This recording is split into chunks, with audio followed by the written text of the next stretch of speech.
Bom dia, Pai Ladies e todos presentes hoje, né?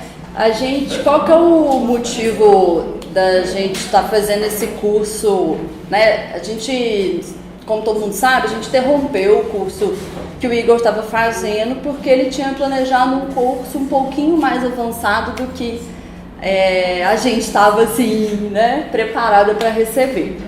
Então, assim, foi até sugestão da Yasmine mesmo, final de semana passado, para quem estava presente aqui. Aí depois ela conversou com o Igor, tudo de boas mesmo, ele entendeu, ele realmente tinha preparado um curso um pouquinho mais avançado do que... É introdutório, mas um introdutório já dentro do Python. Então, assim, ele não estava esperando que fosse ser tão introdutório, né? Então, assim, a gente conversou com ele de boas e...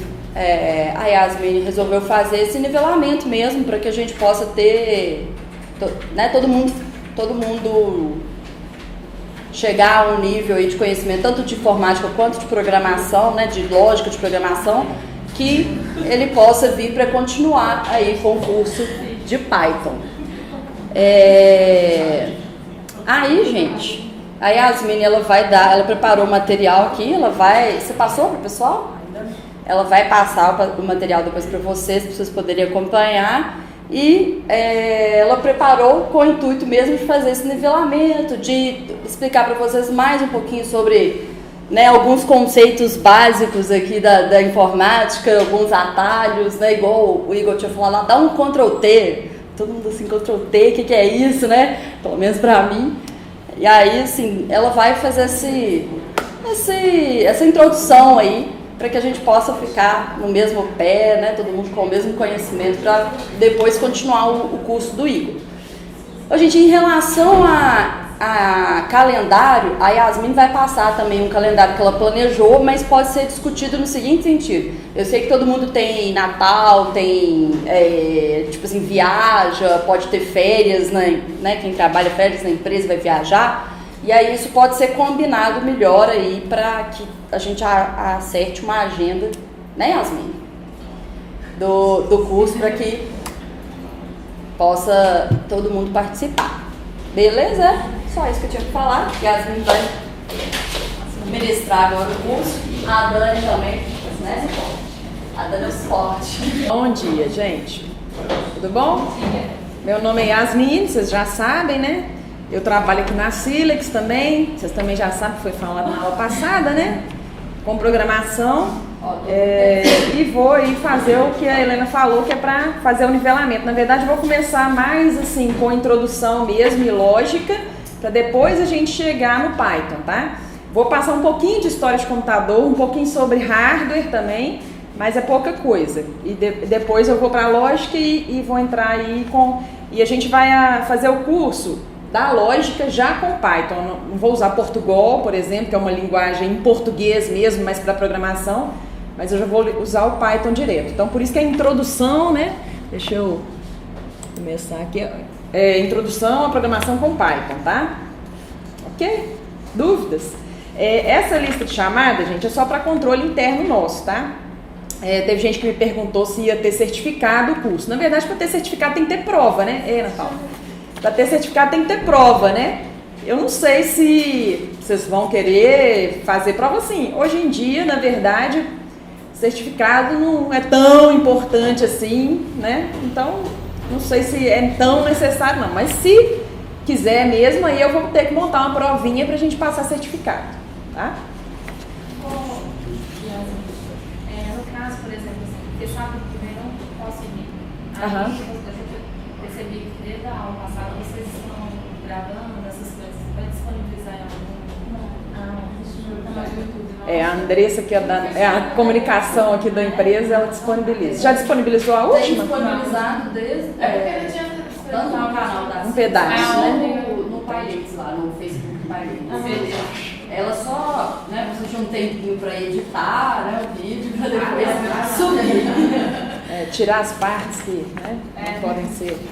Ok. Nós vamos usar, gente, como material de referência esse livro mesmo, tá? Que o Igor tinha falado, que você já até tem, né? Eu tô com a primeira edição, mas eu acho que não deve ter tanta diferença aí para a segunda edição, não. O seu é a segunda? O meu é a segunda. Acho que a segunda é a atualização para 3.5, não é? Não, tem os dois, na verdade. Tem tanto o 2 quanto o 3. Mas só que ele tem mais, parece que ele complementou mais. Alguma coisa no final, tá. Os exercícios que eu vou passar aqui também estão no livro. Eu vou seguir assim, não é 100% que está aqui não, tem um pouquinho, a introdução é um pouquinho diferente, mas acho que eu vou seguir quase tudo que está aqui, tá? Eu já montei parte do curso até o capítulo de listas, eu estou no capítulo de listas, que é o capítulo 6. Eu comecei listas, então ainda não acabei o material, por isso que eu não disponibilizei para vocês ainda, mesmo porque às vezes eu altero alguma coisa mais para cima, então, não porque eu estou alterando só lá embaixo, mas às vezes eu incluo alguma coisa mais para cima, então por isso que eu não passei ainda para vocês, tá? Mas depois você passa para quando eu acabar o material mesmo, aí eu passo para vocês, tá? Ok? Então vamos lá.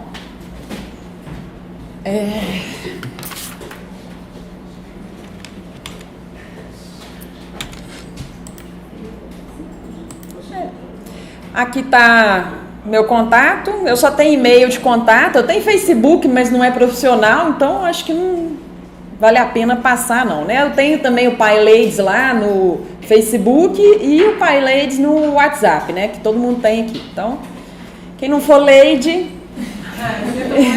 Eu sei, eu tenho que deixar claro mais uma vez isso, o PyLadies, até o código de conduta não é só para mulheres. Depois eu queria até passar para vocês, foi uma resposta da Aline. A Aline Ruth é a fundadora do PyLadies, quem idealizou o PyLadies.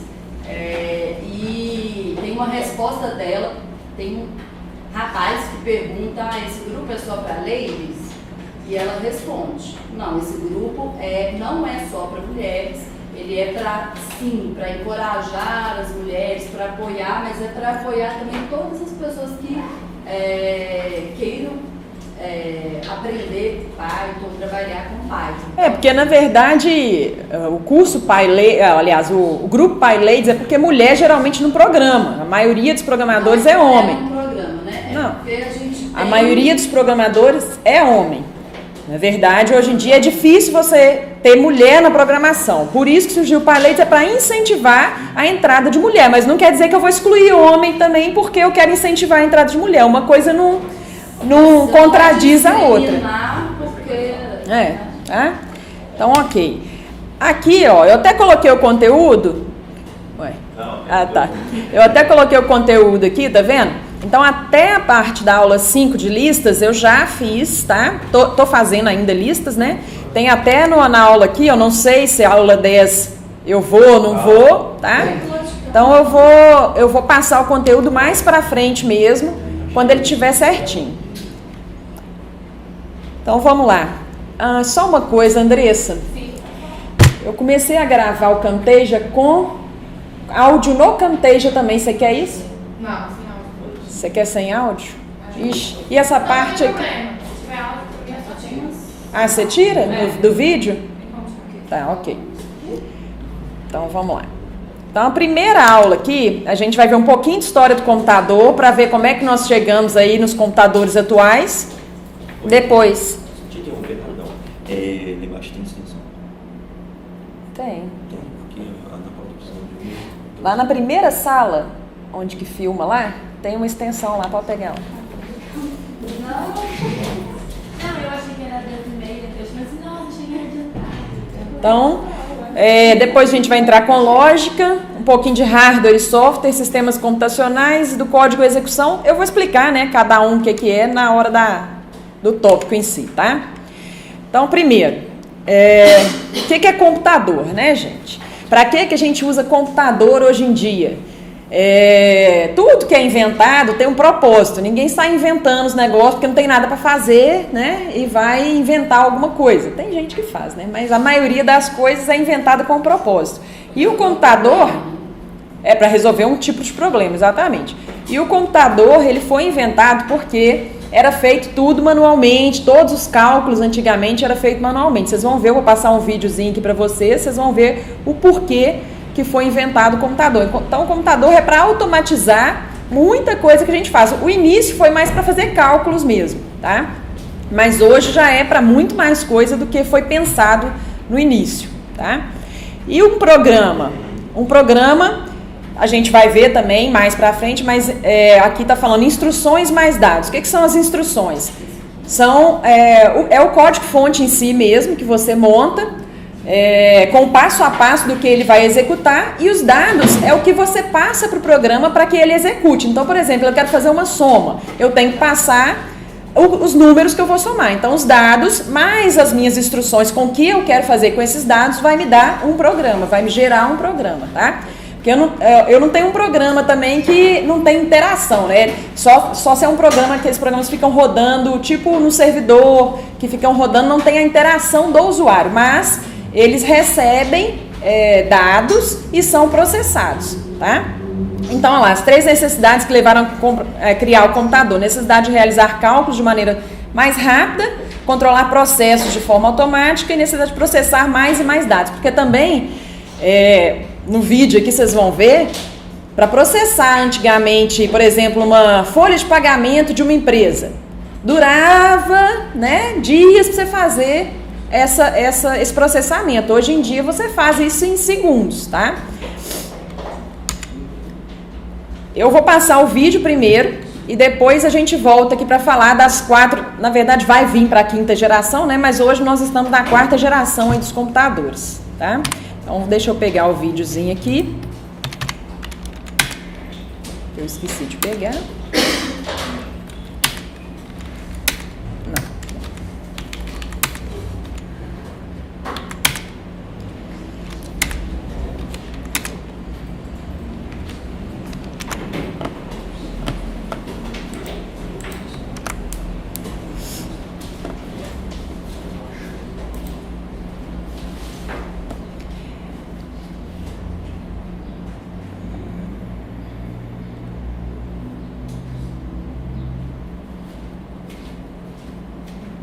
Esse aqui.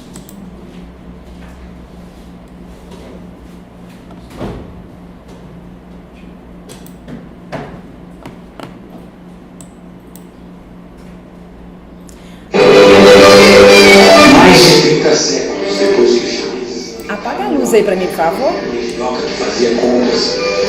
Blaise Pascal constrói a primeira calculadora analógica, a tataravó dos computadores eletrônicos.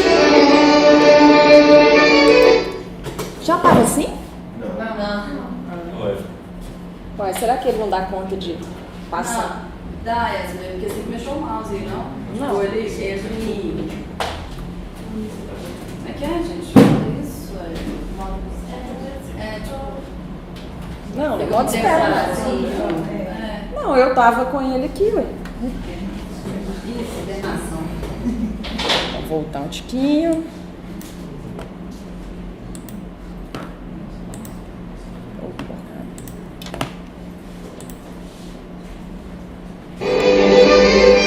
Mais de 30 séculos depois que os chineses inventaram o uma minhoca que fazia contas, Blaise Pascal constrói a primeira calculadora analógica, a tataravó dos computadores eletrônicos.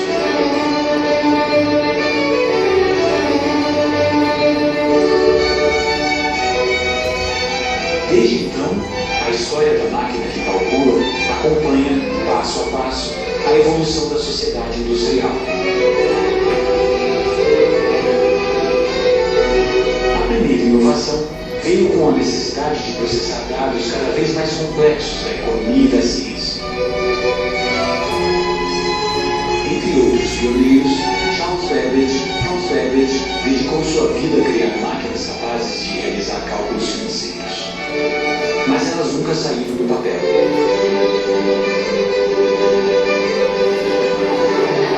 Alguns anos depois, a explosão econômica da primeira metade do século XX levou Hermann Olerite a inventar um sistema que usava cartões perfurados para contabilizar tabelas de dados.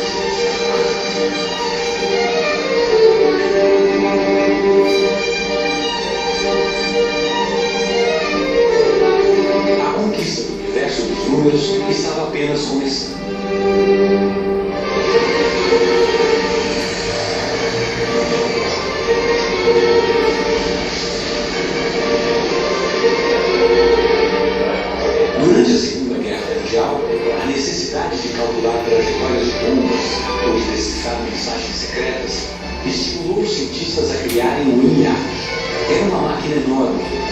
por circuitos lógicos que funcionavam com milhares de válvulas.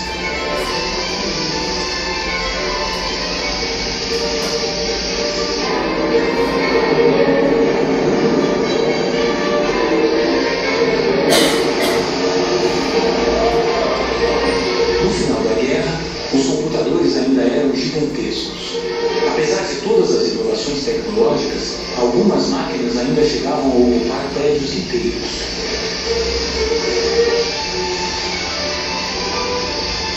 Foi só a partir dos anos 50, com a invenção do transistor e do circuito integrado, que a computação realmente começou a se miniaturizar.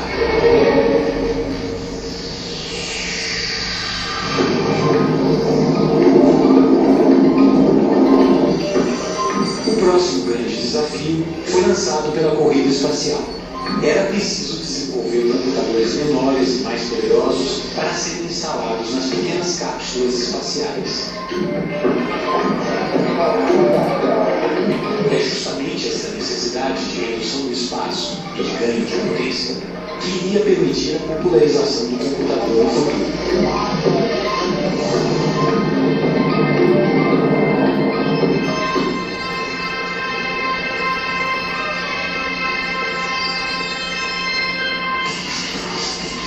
1965, Gordon Moore faz uma previsão profética. Até o final do século XX, a velocidade dos computadores iria dobrar a cada 18 meses. Nos anos 70, com a inteligência artificial, a engenhoca que calcula cumpriu mais um ciclo. Substituindo as máquinas de escritório como o Bill Gates e tornando-se o principal veículo de entretenimento, como imaginou Steve Jobs, os computadores passaram a ocupar um espaço central no dia a dia das pessoas. E se esse já é o passado do computador, qual será o próximo passo no futuro da computação? Se há alguns anos um computador mal cabia dentro de um prédio inteiro, hoje ele já cabe dentro de uma chave. A computação está em toda parte, nas câmeras, nos telefones, nos liquidificadores, nos controles remotos, nas geladeiras, nos carros, nas TVs. Da transmissão via satélite à escavação do solo, não há lugar onde o computador não tenha penetrado. Para Donald Norman e outros pesquisadores do MIT, a tecnologia da informação, que já se miniaturizou ao longo dos séculos, terá que continuar seguindo o mesmo caminho e ficar tão pequena que um dia se tornará invisível.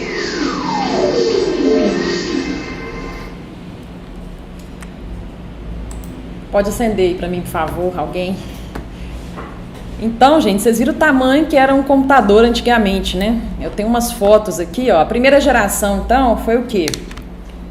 Ó, tubos a vácuo, máquinas enormes. Depois mudou para transistor, depois circuito integrado. E aí sim, a partir do circuito integrado, que aí a gente conseguiu fazer o chip, né, para ficar do tamanho que é hoje, tá? Antigamente, olha o computador, como é que era, quanto espaço que ele ocupava. Tá? Isso aqui queimava muito fácil, né, porque um computador hoje daquele tamanho tem que ter um resfriamento. Imagina isso aqui, né? Estragava muito fácil antigamente, tá? Aqui já é segunda geração, já é um pouco menor, mas mesmo assim, que aqui já é com transistor. E depois veio a terceira geração, que foi com circuito integrado, tá? Vocês não chegaram a conhecer, eu acho, alguns, né? O Windows 3.11, o Windows 95. 95 sim, né? 3.11 eu não sei se vocês chegaram a pegar. Em 94, por aí.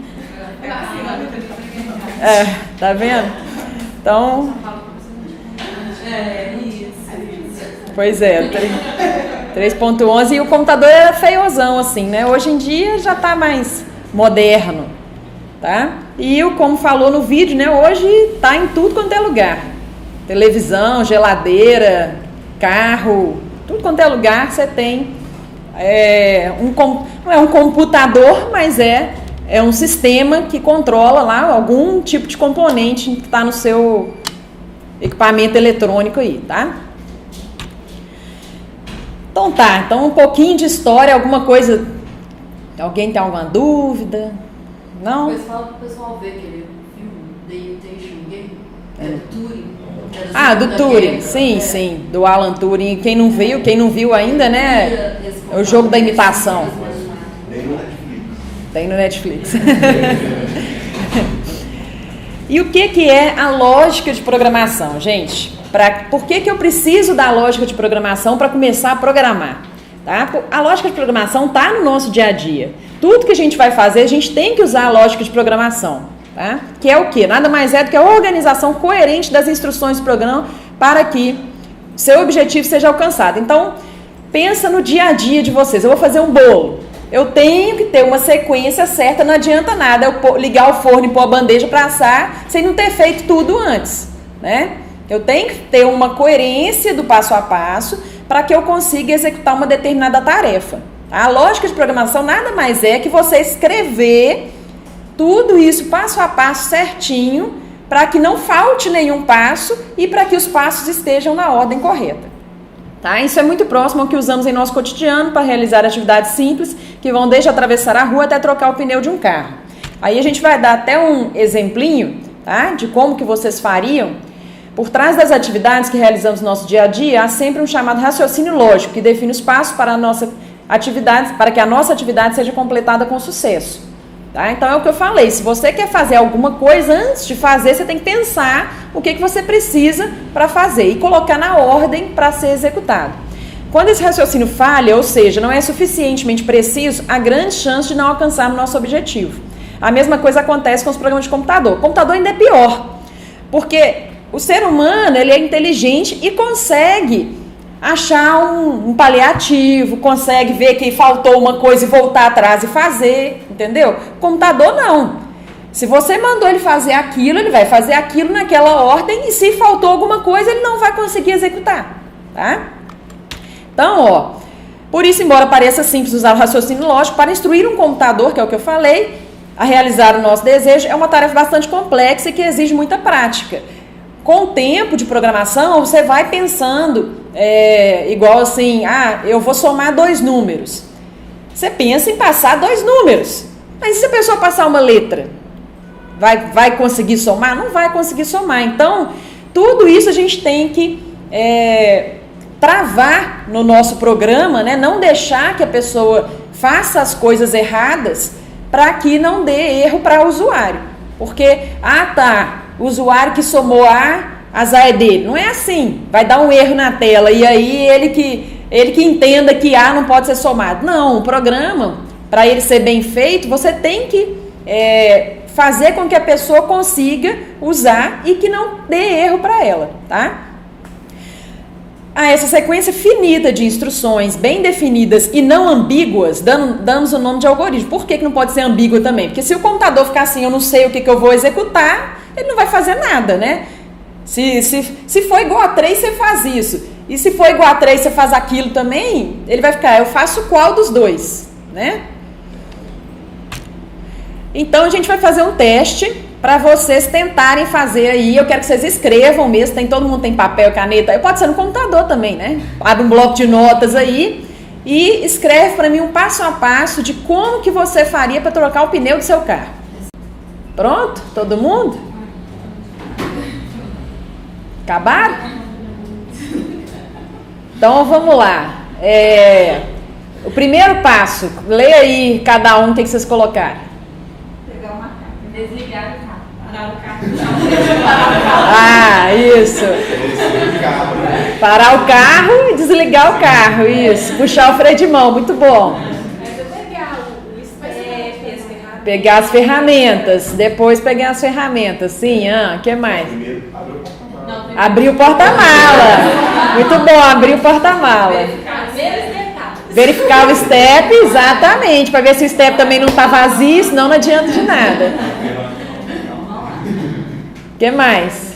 Pegar o macaco, colocar a próxima porta e a roda. Aí depois que afrouxou o parafuso, pôs o macaco lá embaixo. Não, pôs o macaco, afrouxou o parafuso. Aí levanta o carro. Retira os parafusos. Retira a roda. Depois você encaixa o step. Encaixa o step. Aí Aí coloca os parafusos. Coloca os parafusos. Se tirar a roda, tem que desparafusar, né? Não, já falou já. Perdão pelo vaso. Aí abre os parafusos com as chaves de roda. Aham. E depois Guarda tudo e vai embora. não, aí abaixa o Abaixa o macaco. Aí termina de apertar. Termina de apertar os parafusos, exatamente. Venha pro. e Guarda tudo. tudo. Fecha o porta-mala, liga o carro e sai, né? Aqui, ó, aqui tá detalhado, aqui, ó. Exatamente o primeiro que ele falou, né? Verificar o step, né? Se o step não está cheio o suficiente, ligar para o seguro e aguardar o socorro. Ou achar, sei lá, um posto perto, ou uma borracharia para tentar encher, né, o pneu, né? Se os steps estiverem ok, pegar o macaco no porta-mala, ele não falou para abrir o porta-mala, tá vendo? Nem para desligar o carro, tá vendo? Posicionar o macaco sobre o carro, suspender o carro, não falou para desafrouxar o parafuso, entendeu? Como que o negócio tem que ser bem pensado? Porque se você faz um passo a passo e não executa na ordem certa, você pode ter que abaixar o carro de novo, né? Subir tudo, quer canseira para subir com o macaco? Ah, beleza, agora eu vou trocar. Aí você começa a desaparafusar, o negócio está rodando, você não consegue. Ai, meu Deus, o que eu vou fazer? Abaixa tudo de novo, entendeu? Então, olha lá, desaparafusar todos os parafusos, tirar o pneu, colocar o step, parafusar os parafusos, abaixar o macaco. Aí tinha que apertar os parafusos, né? Guardar o macaco no porta-mala, guardar o pneu furado no porta-mala, fechar o porta-mala, entrar no carro, ligar o carro, dirigir até encontrar uma borracharia. Para quê? Para consertar o seu pneu, né? Que está furado, ok? Então, tem todo um passo a passo e ele tem que ser seguido na ordem certa, porque senão ou você vai ter um retrabalho ou o negócio não vai dar certo mesmo, tá? Ok? Ufa, viram como é difícil? Agora imagine se estivéssemos escrevendo um programa que troca pneus. Será que seu programa saberia o que precisa ser feito? Será que o fluxo de execução estaria completo como você pensou? Esse é o grande desafio do programador, montar a estrutura lógica do programa para ser executado pelo computador, tá? Aqui eu tenho um exemplo de um algoritmo. Então, algoritmo é só, gente, uma sequência de passo a passo que a gente vai passar para o computador executar. Ah, algoritmo serve só para computador? Não, para fazer bolo é algoritmo. Isso aqui que a gente acabou de fazer é um algoritmo, tá? Só que ali é um algoritmo de passos e eu tenho um algoritmo de instruções também que é para o computador executar, tá? Aqui está em Portugal, né? Nem sei se isso é Portugal, tem tanto tempo que eu não escrevo Portugal, mas eu acho que é. Está em Portugal, então aqui ele escreve em português, mas é igual aqui lá. Fim algoritmo mesmo. Fim algoritmo, fim se não, se, tá vendo? Então a gente tem o leia, que é para pegar um dado externo e passar para o computador, você vai passar lá. O escreva, para pedir para o usuário escrever, aí vem informe a sua idade. Aí o usuário vai informar, ele vai ler a idade do que foi informada na tela. Aí ele vai perguntar, se a idade é menor do que 20, então faça isso. Se a idade é menor do que 15, então escreva, você é uma criança. Se não, se ela não for menor do que 15, e se não for menor, se for maior do que 20, né? Não, menor do que 20, exatamente, escreva, você é adolescente. Agora, se não for menor, se for maior do que 20 e menor do que 50, ele vai escrever, você é um adulto. Se não, você é um velho. Tá? Então, isso aí é porque ele já está escrevendo uns passo a passo por umas condições. Exatamente, condições, exatamente, tá? A gente vai ver como que faz isso em Python, ok?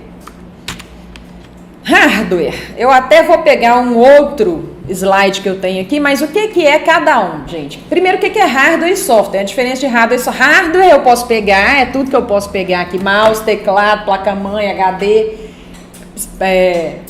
monitor, torre, tá? Isso tudo é hardware. Software é o que está dentro do computador. Isso aqui que eu estou mostrando para vocês é software, tá? O slide do PowerPoint é um software. O meu programa que eu faço é um software. Tudo que eu não consigo pegar, tudo que é código-fonte é software, tá? Então, placa-mãe. O que a placa-mãe faz? Vocês conhecem as figurinhas de cada um? Deixa eu pegar aqui as imagens de cada um. Você pegar o banner aí, né? Você tá com não, mas eu aí. tenho aqui. Não, eu tenho aqui. Hardware. Passar ele para cá também.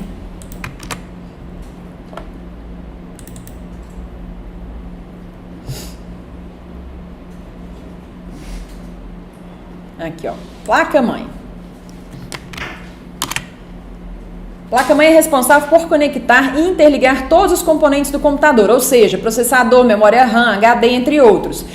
A placa-mãe, gente, ela fica atrás do computador. Onde vocês ligam todos os cabos, sabe? Vocês estão ligando na placa-mãe, tá? Aqui as entradas aqui, ó. Aqui embaixo, a entrada de áudio. Aqui eu tenho USB. Aqui eu tenho teclado e monitor. Não, mouse e teclado, tá? Meu monitor, cadê ele? Não tá desse lado aqui, não. Deve estar do outro lado lá, tá? Do lado do mouse, do lado. Isso aqui? É isso aí. Não, isso aqui eu acho que é HDMI, tá? Eu não tô enxergando direito, deixa eu ver aqui. Parece HDMI e USB isso aqui, ó. Tem monitor que liga HDMI. Tem, monitor que liga aqui, ó, de rede, tá? Então, gente, de som é essa aqui, né? Essa aqui, microfone e som. E aqui, o que fica na placa-mãe? Aqui eu tenho processador. O que é o processador, gente? O processador é ele que faz todos os cálculos, ele que responde o sim e o se não, ele que faz ele processa mesmo todas as informações. Eu passei um dado, o processador processa, ele vê o que ele tem que fazer com aquilo e te devolve uma resposta, tá? Então o processador ele fica aqui eu encaixo memória aqui. Aqui são as placas. Aqui memória em cima e embaixo. Porque tem esses dois pininhos aqui, né? Memória. Aqui eu tenho, chamam slots, tá, gente? Esses espaços para conectar as placas aqui. E aqui eu conecto placas de diversos tipos. Placa de vídeo, placa de rede, placa de som. O tá? HD também é ali, não? Não, o HD não. O HD fica fora da placa-mãe. Mas o HD é conectado à placa-mãe também. E faz a bateria ali, ó, a parte importante. Aqui? A bateria. Porque o relógio do computador aqui estava atrasando. E ela tem que ficar colocando toda vez a hora certa, tá? Tem uma bateriazinha interna aqui, aquela bateriazinha de 2032, aquela redondinha, encaixa aqui, tá? Então a placa-mãe, gente, ela serve pra quê? Pra ligar todo mundo e todo mundo se conectar, que não adianta nada. Eu tenho um HD aqui e eu tenho o processador aqui e a memória aqui. Eu passo uma coisa pro computador, eles não estão conectados, como é que ele vai ler do HD se eu não tenho conexão com o HD, tá? Então a placa-mãe conecta todo mundo, todos os componentes do computador. Processador. Processadores mais famosos hoje, né? Intel e AMD. Tem outros, mas os melhores são essas duas marcas, tá? É um circuito integrado que realiza funções de cálculo e tomada de decisão de um computador. Por isso é considerado o cérebro do mesmo. Então é ele que pensa, tá? Na verdade ele não pensa, né? Ele só executa o que a gente pensou, tá? Ele executa as instruções que a gente passou para ele. Tem mais. Processador, placa-mãe. Cadê o HD? Tá aqui não? Fotinha do HD? Tá não. Então vou mostrar uma foto do HD aqui. E da memória RAM, né? Que são os mais importantes.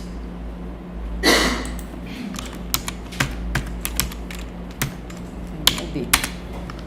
Imagens. Nossa Senhora.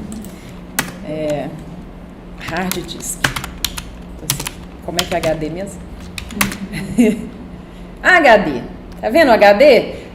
Não sei se vocês já abriram um computador alguma vez, tá? Aqui o HD, mas ele tá aberto. Ele não é assim não. Ele é desse jeito aqui, ó. Tá? Ele é o de baixo aqui. O de lá ele tá aberto para mostrar como que é o HD do lado de dentro. Ele tem um disco e tem uma agulha que lê os dados, tá? O HD, gente, é onde fica tudo que você salvou no seu computador. Todas as informações que você salva no seu computador fica no HD, tá? Então, o HD é que precisa de ter muito espaço para caber. Eu tenho muito vídeo, muita foto. O que eu preciso? Meu computador. Eu sou uma pessoa que tem muitos dados no meu computador. Eu vou comprar um computador com um HD pequeno? Não, eu preciso de um HD grande. Não, eu não tenho, eu só tenho um programinha, um pouquinho de programa e só uso para acessar a internet, fazer um Word, alguma coisa. Eu preciso de ter um HD grande? Não, tá? Eu falei do processador, só que eu não falei também o processador, ele dá velocidade para o computador também, tá? Quanto mais rápido o processador, quanto melhor o processador, mais veloz ele é, tá?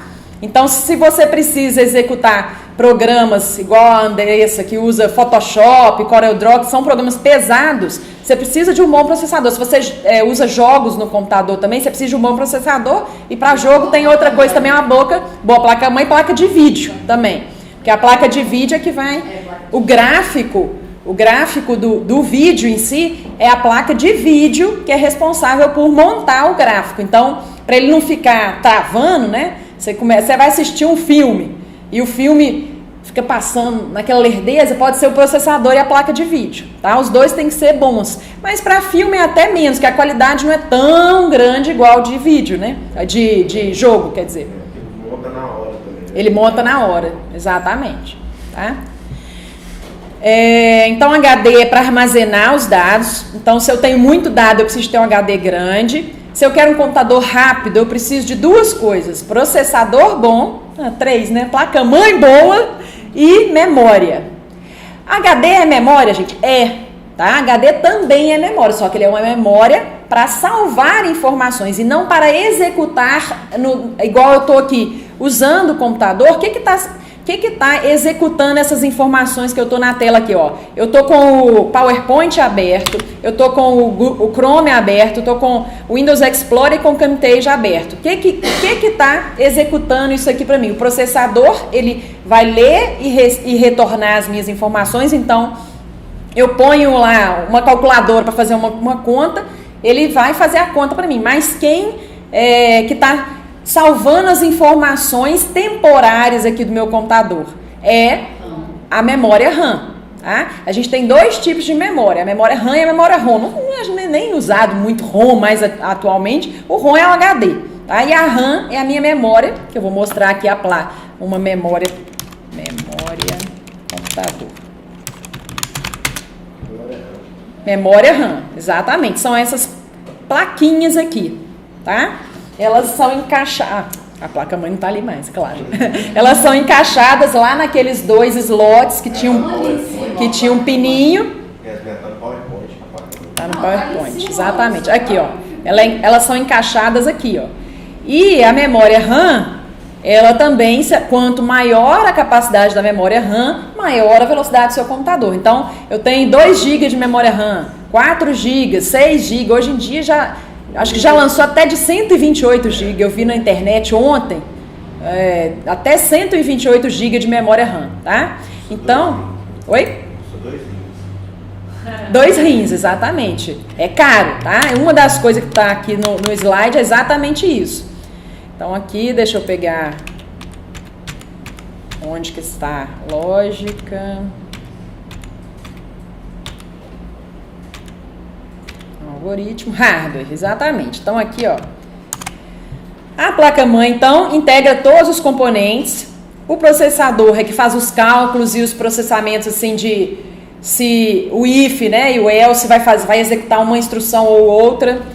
A memória RAM, armazenamento volátil. O que é volátil? Ele é temporário. Então, eu desliguei meu computador, se eu não salvei, acabou, já era. Então, enquanto eu não salvar, tá na memória RAM. A partir do momento que eu salvei, foi para o meu HD, tá?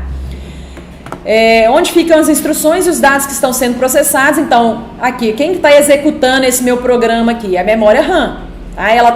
Ela que está disponibilizando essa informação para que eu consiga visualizar aqui. A memória RAM é um conjunto de células, cada uma possui um endereço. Isso aqui é muito importante. A CPU pode processar qualquer uma dessas células. Isso aqui.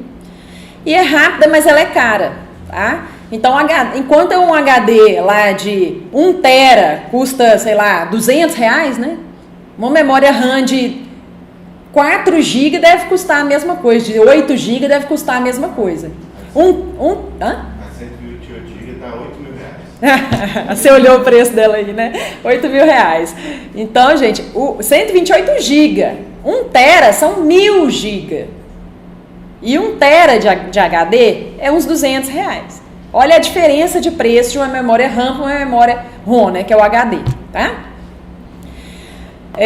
Então, o HD aqui é armazenamento secundário, grandes quantidades de dados.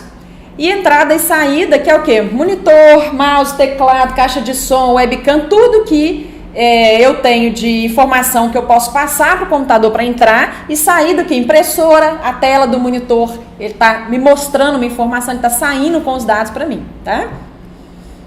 Ok? Dúvidas aqui no hardware?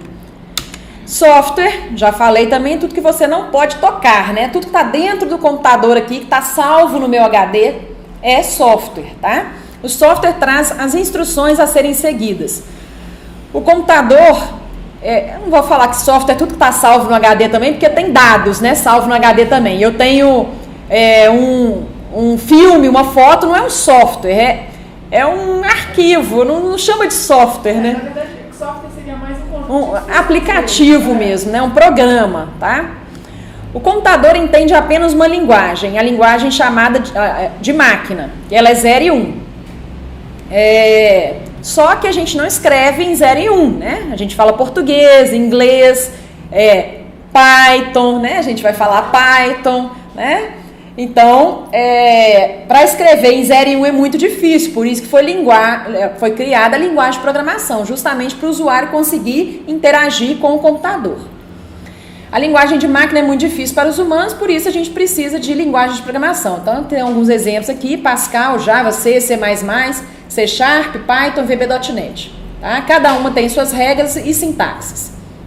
VB.NET e C# da Microsoft só funciona em coisa da Microsoft, tá?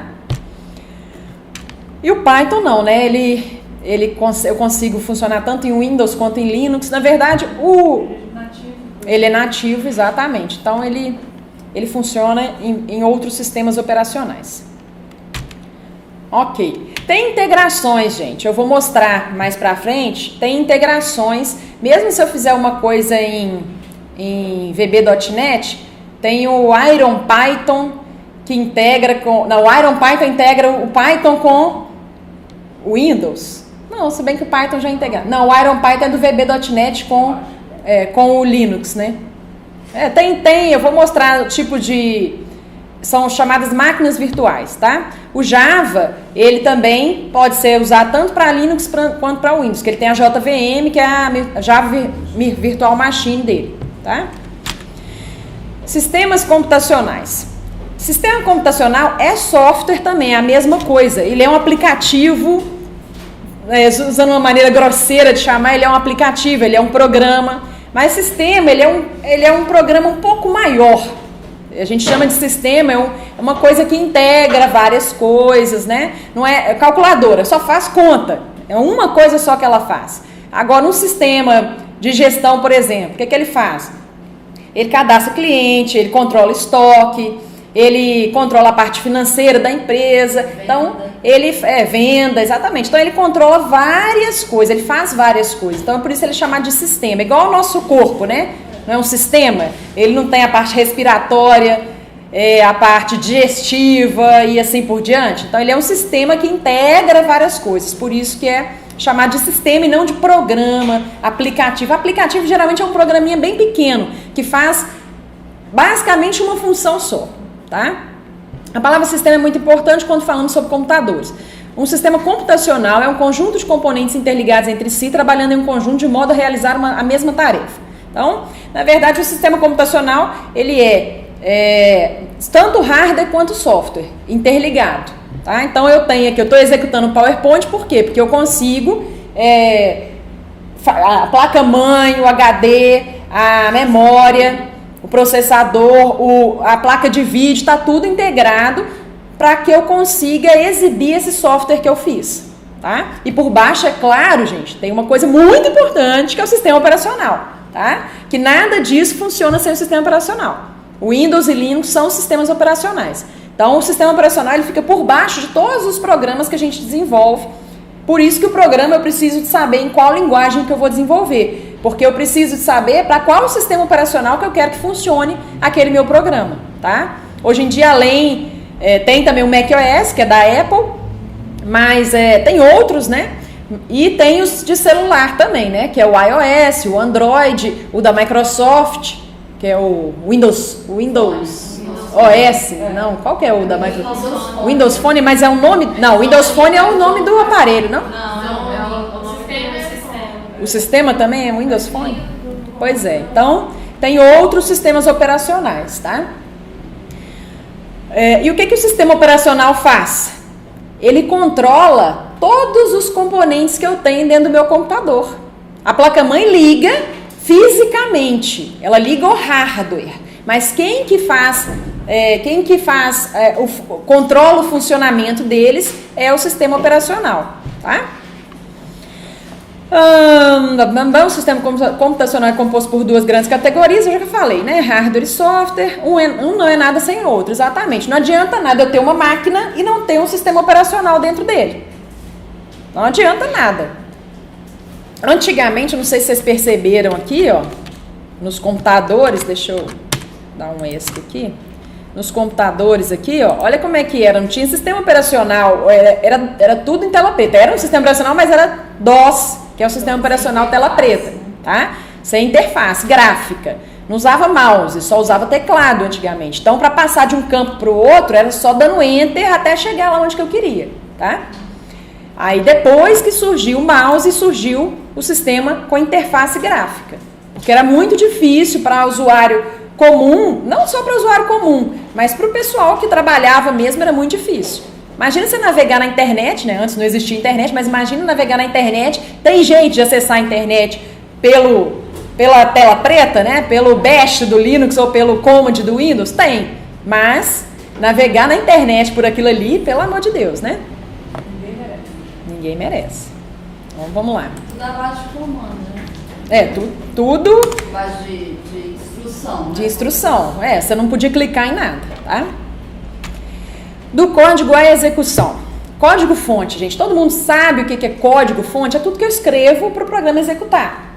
Vocês têm um pouquinho, alguns têm um pouquinho de noção a mais do que os outros, que já trabalhou com isso.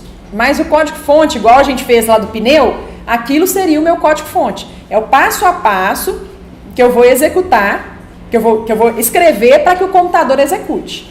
Ok? O código nada mais é do que um arquivo texto, no qual as ideias do programador são inseridas obedecendo uma certa linguagem de programação. Então, eu não posso escrever em Portugal e tentar fazer com que o Python leia isso, porque o Python não entende Portugal. Tá? É a mesma coisa de eu falar chinês aqui, ninguém vai me entender. Tá? Eu preciso de um programa para executar o meu código-fonte. E esse programa ele tem uma certa linguagem, e essa linguagem tem uma sintaxe. O que é a sintaxe? Igual no português, a gente não fala nós vai, né? No Python, a gente também não vai escrever em Portugal, porque ele não vai entender, tá? Apesar da gente entender nós vai, né? O computador não entende, não, tá? Se você não falar certinho com ele, dá erro, você não consegue nem executar seu programa. Dependendo do que você escreve, o programa nem executa, tá? Ele dá erro antes de executar. Que a gente fala de erro... de execução, em tempo de execução e em tempo de programação mesmo, né? No código-fonte, tá? Na hora de compilar, eu vou falar mais pra frente o que é isso também, mas enquanto eu tô fazendo, na hora que eu vou tentar executar isso, o programa ele vê se tá tudo certinho, se tá tudo escrito da maneira correta antes de executar. Essas ideias precisam virar código de máquina. Nós vamos ver isso aqui. Como que o programa que eu escrevi em Python, em C#, em VB.NET, em Visual Basic, qualquer coisa, ele vira o código de máquina. Porque o computador, ele não entende Python também, tá? O código do programador precisa passar por um processo de tradução. Esse processo é chamado de compilação. O resultado pode ser o bytecode ou o código de máquina, dependendo da linguagem. O que é isso? O que é bytecode? Na verdade, bytecode é só para Java, tá? Mas por isso está entre aspas. O bytecode é uma linguagem intermediária. Então, nós vamos ver agora o que é isso. A gente tem 3 tipos de linguagem de programação. Todas elas se encaixam em um desses 3 tipos, tá? Linguagem compilada. O que acontece? Eu peguei o meu código-fonte que eu escrevi lá no bloco de notas, em qualquer lugar que eu escrevi o meu código-fonte, as minhas instruções. Eu tenho um programa no meio que compila. O que ele faz? Ele vê se está tudo certinho, se eu escrevi a minha sintaxe correta, e ele gera para mim um arquivo já na linguagem de código de máquina. Tá? 0 e 1. Não, você não consegue ler isso. Ele gera esse arquivo para mim e esse arquivo o computador direto já consegue ler. Então eu tenho meu código-fonte e a partir do código-fonte eu passei pelo compilador, eu já gero direto 0 e 1. Essa é uma linguagem puramente compilada, tá? Ela não tem um intermediário aqui no meio, tá? Intermediário no meio é, né, pleonasmo, mas tudo bem. Linguagem interpretada, ela é puramente interpretada, tá? Porque eu tenho a linguagem que ela é os dois, ela é compilada e interpretada. A linguagem interpretada, na verdade, você tem o seu código-fonte, tem um programa no meio que não é o compilador, é o interpretador, e ele gera o código de máquina. Qual que é a diferença? Qual que é a diferença disso? O meu código-fonte, ele é gerado, na hora que eu passo o interpretador, ele é gerado uma linguagem intermediária que o interpretador interpreta essa linguagem e gera o código de máquina. Aqui, aqui eu já gero o código de máquina direto, é um arquivo que eu tenho com o código de máquina pronto. O interpretador não. Quando ele gera esse meu arquivo, ele não está em código de máquina. Ele está numa linguagem intermediária. Só que ele pega essa linguagem intermediária e interpreta essa linguagem e transforma ela em código de máquina. Tá? Então a diferença é que aqui eu já tenho código de máquina e aqui eu tenho uma linguagem interpretada. Tá? Que é uma outra linguagem entre o meu código de fonte e o meu código de máquina. Tá? Que seria no Java o bytecode. Para que existem linguagens interpretadas, gente? Por que existe linguagem compilada e interpretada? O que acontece? Se eu quiser essa linguagem compilada aqui, ela só vai, na hora que eu compilei o meu código-fonte, ele só vai servir ou para o Linux ou para o Windows. Eu tenho que compilar 2 programas diferentes. Então eu tenho meu código-fonte lá escrito em C ou C++, tá? Aqui é o meu compilador, que é o GCC, que compila o C. Quando eu passo por esse compilador aqui, ele gera o meu código de máquina, ele gerou pro Windows. Se eu quiser gerar, então eu tenho hoje lá o meu programa pronto, ele só funciona em Windows. Se eu quiser fazer ele funcionar em Linux, eu tenho que ler de novo o meu código-fonte feito em C, gerar outro, eu vou configurar ele lá para gerar para Linux, e aí ele vai gerar outro código-fonte. Então são código-fontes diferentes. Eu tenho 2 arquivos exe no final diferentes. Tá? Eu tenho um que executa no Windows e outro que executa no Linux. Por isso que foi surgir a linguagem interpretada. Tá? Por isso que vem interpretador. Porque eu quero ter um código-fonte, o programador não tem que preocupar se ele vai programar para Windows ou se ele vai programar para Linux. O mesmo código-fonte que ele faz funciona tanto em Windows quanto em Linux, quanto em macOS, quanto em outros sistemas operacionais. Por isso que veio a linguagem interpretada. Para quê? Para eu poder escrever a linguagem que eu quiser, do jeito que eu quiser, e ele saber como é que ele faz. É claro que você não pode usar uma coisa que só tem no Windows, uma biblioteca do Windows, mas isso aí, assim, na programação é raríssimo você vai precisar de mexer diretamente com uma coisa que é nativa do Windows. E que aí esse meu código-fonte eu não vou conseguir executar ele no Linux, mesmo que for nessa linguagem aqui que é interpretada e compilada. Tá? Gente, só para falar assim, um exemplo, aqui na empresa a gente tem um software que é proprietário, que é o GAT, e ele é desenvolvido em VB6. Em VB6, que é uma linguagem da Microsoft. E antes a gente gerava 3 versões dele, 3 executáveis diferentes, porque a gente trabalhava com 3 bancos de dados diferentes. Ou seja, não vai explicar que é banco de dados. Não, na verdade não. O executável a gente não fez dessa forma, não. O executável ele era único. Mas internamente eu tinha que escolher qual banco que eu ia usar. E o sistema ele verificava, eu estou usando MySQL, então eu vou executar SQL desse jeito. Eu estou usando o Access, eu vou usar desse jeito. Estou usando o SQL Server, eu vou usar de outro jeito. Mas o executável era um só. Você tinha que compilar não tinha que compilar 3 vezes, não. Compilava uma vez só. O VB6 que você está dando exemplo, ele é uma linguagem da Microsoft, mas eu gero o meu exe e ele vai funcionar só no Windows. tá? Eu não consigo fazer ele funcionar no Linux, ok? A diferença é que, por exemplo, o Python é uma linguagem interpretada. E aí você tem os interpretadores para cada sistema Para cada sistema operacional, que é o Iron Python lá. Você tem seu programinha lá de como retirar a roda e trocar a roda, e você simplesmente vai... Trocar a máquina virtual. No ambiente que você tiver, você vai usar a máquina virtual daquele ambiente. Então, eu tô no Python, ó, eu tô no Linux, eu vou usar o CPython, que é para Linux. Tá? Ele é que define em qual sistema operacional que eu tô. Ok? E a linguagem compilada e interpretada, ele gera no meio. Quer ver? Eu vou mostrar aqui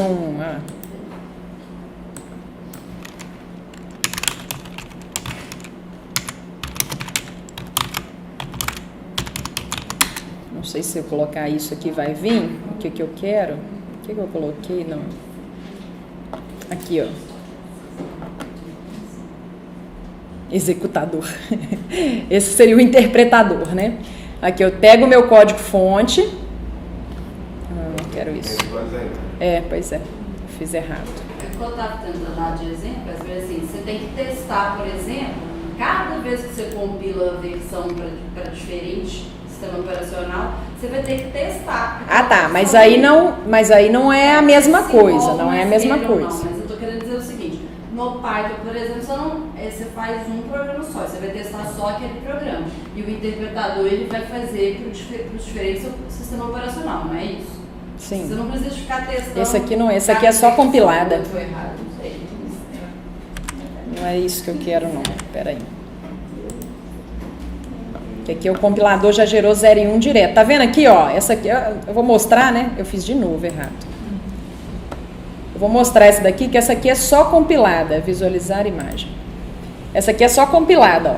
Eu tenho meu código fonte escrito aqui em C. Ele passou pelo computador e virou isso aqui, ó. Pelo compilador. Pelo compilador e virou isso aqui, 0 e 1. Isso aqui, o sistema, o computador, né, a placa-mãe, o processador lá, ele vai entender direto, porque é 0 e 1, tá? Agora, quando eu tenho em Java, vou pegar um bytecode aqui, deixa eu ver se tem aqui para Java, né? Deixa eu ver esse aqui, objeto, biblioteca, compilador, código, objeto, programa executável, na mesma coisa isso aqui. Deixa eu pegar aqui bytecode Java.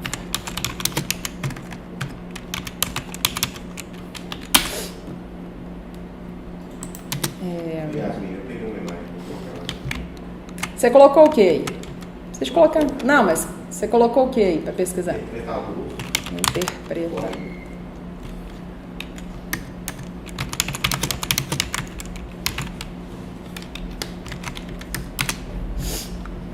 Vai ficar na terceira linha. Nossa, acho diferente. Mas aqui também dá. Deixa eu ver se é esse aqui. Arquivo texto. Aqui, ó. Esse aqui também dá. Visualizar imagem. Então, aqui eu tenho o meu arquivo código-fonte, tá? Foi feito em Java. Aí, ó, tá vendo lá? Compilador para Unix, para Macintosh, Windows 95. O compilador, ele compila e vai gerar o bytecode, que é uma linguagem intermediária entre o 0 e 1, tá? E esse bytecode, ele é lido pelo quê? Pela máquina virtual. Essa máquina virtual aqui é que gera para mim o 0 e 1. Então, isso aqui é que essa máquina virtual é que vai definir se eu vou usar Linux, Windows, macOS, tá? É um programa intermediário. Eu gero por que eu posso fazer isso? Esse meu código-fonte aqui, ele não é lido por ninguém, por nenhum das minhas máquinas virtuais, por nenhuma das minhas máquinas virtuais. Ele tem que ser compilado e gerado esse arquivo aqui para ser lido pela máquina virtual. Só que esse meu arquivo, ele é lido por qualquer uma das máquinas virtuais. Então, esse aqui não lê, nenhuma máquina virtual lê, mas esse aqui todas leem. Tá? Então, vamos supor, eu estou falando português aqui, e tem um cara que fala chinês. O cara que está no meio, ele sabe português e sabe chinês, que é o tradutor. Então eu passo para ele em português, ele translate, né? Ele traduz para chinês e o chinês vai conseguir interpretar o que eu estou falando, tá? Então é a mesma coisa, aqui está em português, ele passou para chinês e a máquina virtual lê chinês. E a máquina virtual lê chinês e faz o que com ela? Transforma em 0 e 1. Que aí o computador, porque aqui a gente tem 4 pessoas, né? Tem eu que falo português, o outro fala inglês, o outro fala chinês, o outro fala libanês, sei lá. E aí vai passando de um para o outro. Um vai traduzindo o que o outro fala até chegar no 0 e 1, que é a máquina que fala. Ok? Deu para entender aí por que eu tenho a linguagem interpretada? Para eu não ter que ter 2 programas diferentes. Eu tenho um programa só e eu consigo executar em vários sistemas operacionais diferentes. Ok? A vantagem da linguagem interpretada, compilada e interpretada é essa. Tá? E quais são compiladas e interpretadas? Java, Python, C Sharp, VB.NET são alguns exemplos, tá? Quem que é o interpretador? Aliás, o compilador do Java é o Javac, do Python, CPython, C Sharp ou VB.NET é o MS Build, que é da Microsoft. Aí esses 3 aqui, ó, eles fazem o quê? Eles geram a linguagem interpretada, que no Java é o bytecode, e aí a JVM, tanto a JVM do Linux, a JVM do Windows, a JVM do macOS, todas elas leem o bytecode e transformam o bytecode em 0 e 1, que o computador consegue entender, tá? A diferença é para eu não ter que fazer programas, a vantagem é essa, eu faço um programa só e eu consigo executar ele em vários sistemas operacionais. Acho que eu falei demais disso, né? Mas deu para entender, né? Qual que é a vantagem. Então vamos para um pouco de atividade para eu parar de falar um pouco. Vai lá.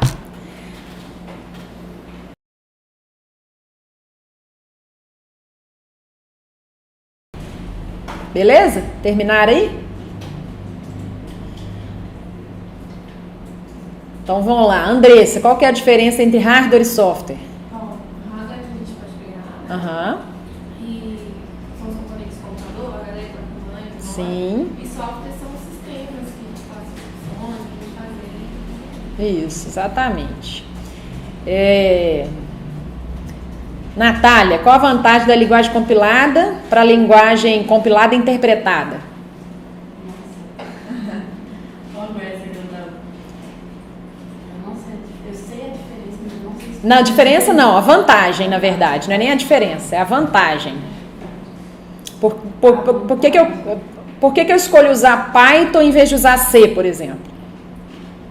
Porque eu posso, independente do sistema operacional que eu estiver usando, eu posso... Exatamente. Usar e executar. Exatamente. Ah, porque ela é interpretada, né? Ela tem lá a máquina virtual e a máquina virtual é que vai depender do sistema operacional. Mas o seu código-fonte, ele vai ser o mesmo, o programa que você gera, ele vai ser o mesmo também, tá?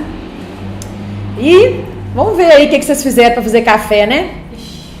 Vão falando aí, que é a primeira instrução aí para fazer café. Vai falando aí. Separar os elementos.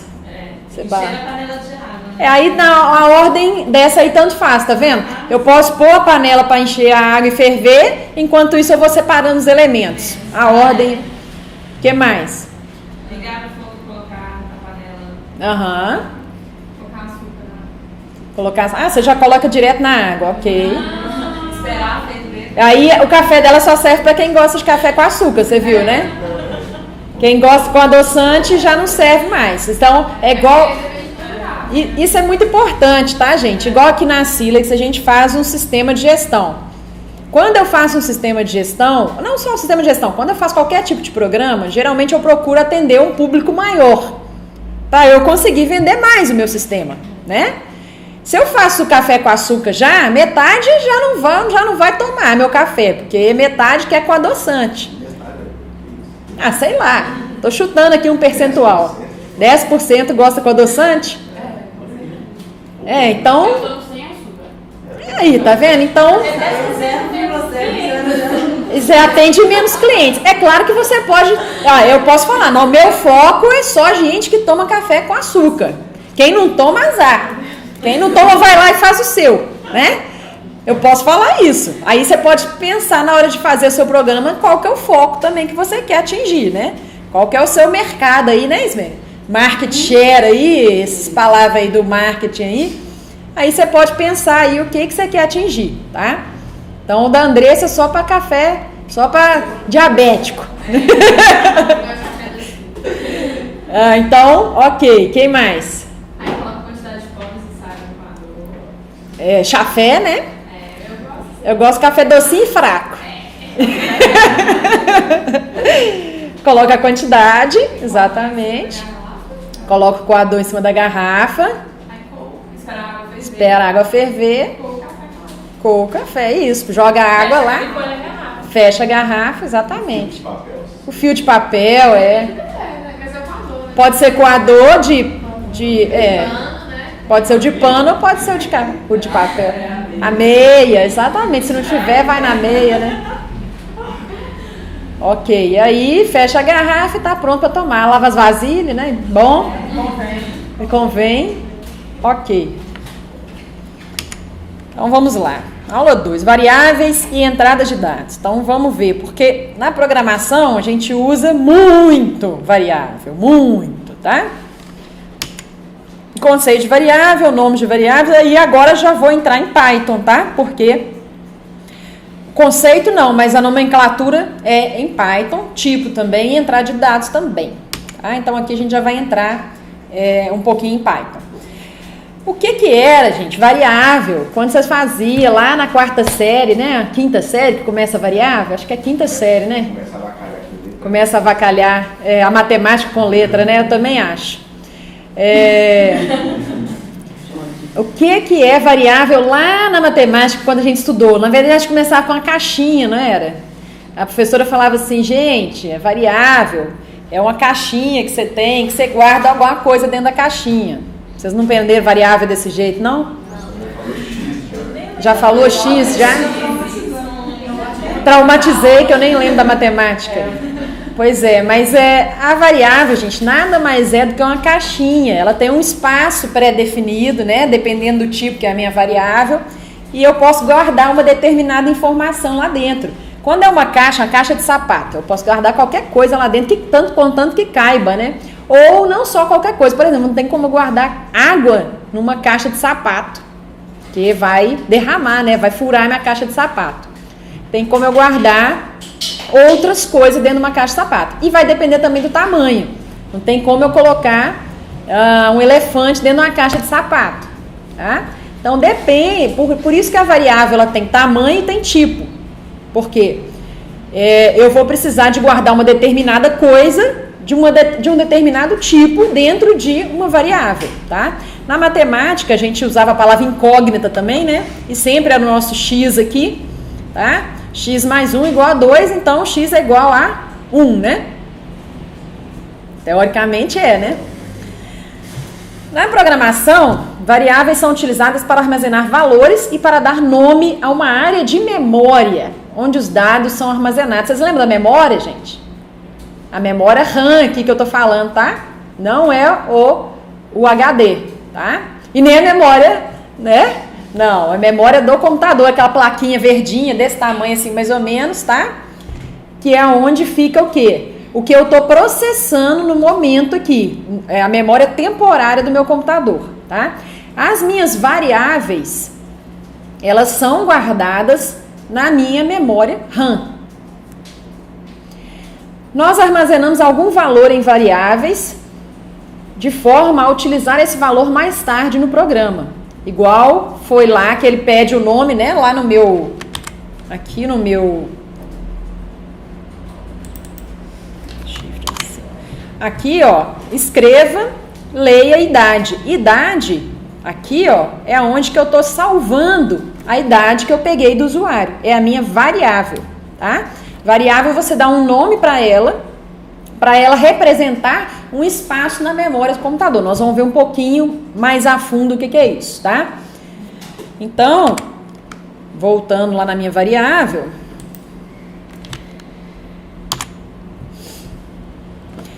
o nome variável dá-se pelo fato de que o valor armazenado na mesma pode ser alterado à medida em que o programa é executado. eu posso passar uma idade, depois eu quero passar outra idade para ele fazer outra coisa com aquela mesma informação, tá? Com aquela mesma variável.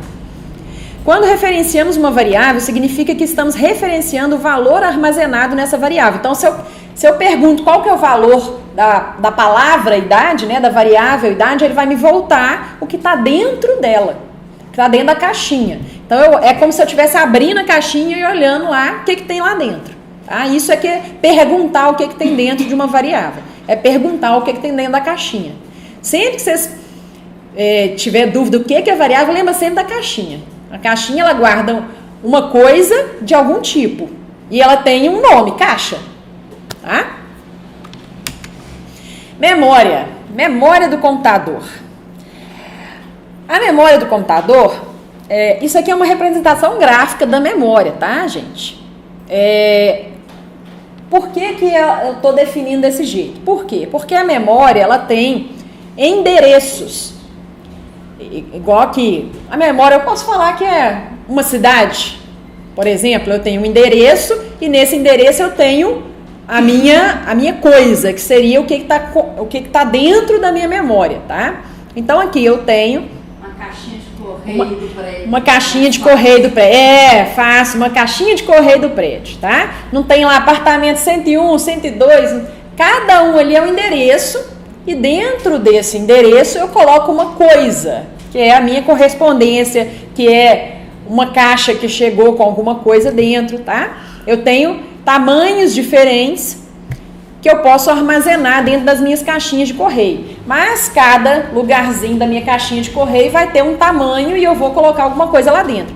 A memória, eu posso fazer uma coisa que eu não posso fazer na minha caixinha de correio, que é ultrapassar. Eu tenho lá 101 e aqui do lado eu tenho 102. No meio eu tenho uma barreira, né, de madeira, de ferro, que seja, do que é. Lá na memória eu tenho lá cada quadradinho. Mas se uma informação ela não cabe só em um quadradinho, eu posso ocupar 2, 3, 4, 5, depende do tamanho da minha informação, tá? A minha caixinha de correio lá eu não posso fazer isso, tá? Aqui no caso, ó, a minha memória, claro que minha memória ela só tem 80 espaços, é uma memória muito pequena, né? Hoje em dia as memórias são bem grandes, o programador não preocupa muito, dependendo de onde ele está desenvolvendo, ele não preocupa muito com memória. Se for para smartphone, tem que preocupar, porque smartphone a memória é muito pequena, tá? Antigamente o programador tinha que preocupar muito com memória, hoje em dia não preocupa muito mais não, porque tem muita memória, tá? Agora, quando você tem uma memória restrita, você tem que preocupar se o seu programa vai ser executado,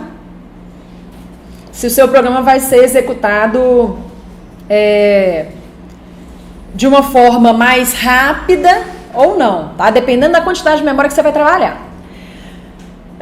E aí, eu coloco a minha informação. Aqui, ó, a minha memória está praticamente tudo livre. Tá? Eu tenho 580 avos aqui da minha memória ocupada e minha memória livre aqui são esses quadradinhos azuis. Vou mostrar para vocês, eu não sei se vocês já chegaram a executar alguma vez a desfragmentação de disco. O disco, o HD, tá? Disco que eu estou falando aqui agora é de HD. É uma memória também e ele é representado dessa forma aqui também, só que ele é muito maior do que a minha memória RAM. Ah, olha a desfragmentação de... O que é desfragmentar o disco, gente? À medida que eu vou usando o meu HD, eu salvo um arquivo, apago, salvo um filme, apago, crio uma pasta, ponho um arquivo lá dentro, removo essa pasta, renomeio, vou fazendo um monte de alterações aí no meu HD, nos meus dados que estão no meu HD, ele vai preenchendo os espaços que estão vazios. Então, eu tenho aqui até o 5 preenchido. Criei um arquivo, ele vai preencher mais um espacinho. Criei mais um outro, ele preenche aqui. Apaguei o arquivo que estava aqui, isso aqui vai ficar em branco. E aqui vai ficar preenchido. E assim sucessivamente. Vai ficando espaços em branco no meio. Tá? Vai ficando uma bagunça. Vai ficando tudo fragmentado. Por isso que é o nome fragmentado. Vai ficando quebrado, não fica um bloco contínuo preenchido e depois o restante vazio. Fica preenchido aqui, vazio, preenchido, preenchido, preenchido, vazio, preenchido, preenchido, vazio, vazio, preenchido, vai ficando desse jeito. A desfragmentação de disco nada mais é que ele vai organizar o que tiver vazio, ele vai preencher com o que está lá no final, ele vai jogando nos espaços vazios, tá? Vou mostrar aqui para vocês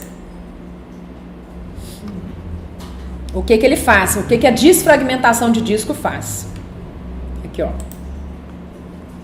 Tá vendo aqui? Os espaços verdes são os que estão preenchidos e o branco é o que não está preenchido.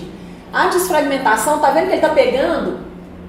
Não sei se eu vou conseguir mostrar, se vocês estão vendo. Ele está pegando os pedacinhos verdes que estão espalhados aqui e jogando onde está em branco. Ele está tirando de um lugar e jogando em outro. Tá? Isso aqui era no Windows XP ou Windows 98, né? Porque a bolinha, o XP já era bolinha, né?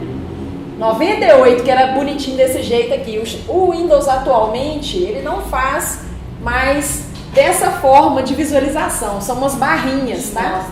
Não, ele me mostra umas barrinhas. Eu prefiro esse, eu acho mais fácil de ver o que está acontecendo, tá? E eu acho bem assim, você entende o que está acontecendo. Então você tem aquele monte de buraco lá, ele vai pegando o que está aqui e jogando ali. E aí vai liberando um monte de espaço em branco aqui. Para que é feito isso? Para com que o seu computador fique mais rápido. Por quê? Se você tem tudo bagunçado, você está lá no seu guarda-roupa, né? Você não sabe onde é que fica nada, você tem que procurar em todas as gavetas até achar o que você quer. Quando o computador está todo organizadinho, está tudo juntinho, ele acha mais rápido as coisas. Tá? Por isso que é bom, de tempos em tempos, apesar de eu não fazer, né? Caso de Ferreira Espeto de Pau, apesar de eu não fazer, é bom você desfragmentar de vez em quando seu disco, sei lá, uma vez a cada 6 meses. Não é para fazer também semanalmente, não precisa disso, né? Isso aí acontece quando você apaga a informação. Se você não apaga nada, vai só colocando, ele vai colocando na ordem certinha. Aí apagou aqui, ficou um buraco aqui. Apagou ali, ficou um buraco ali. E aí, à medida do tempo, é bom você desfragmentar, tá?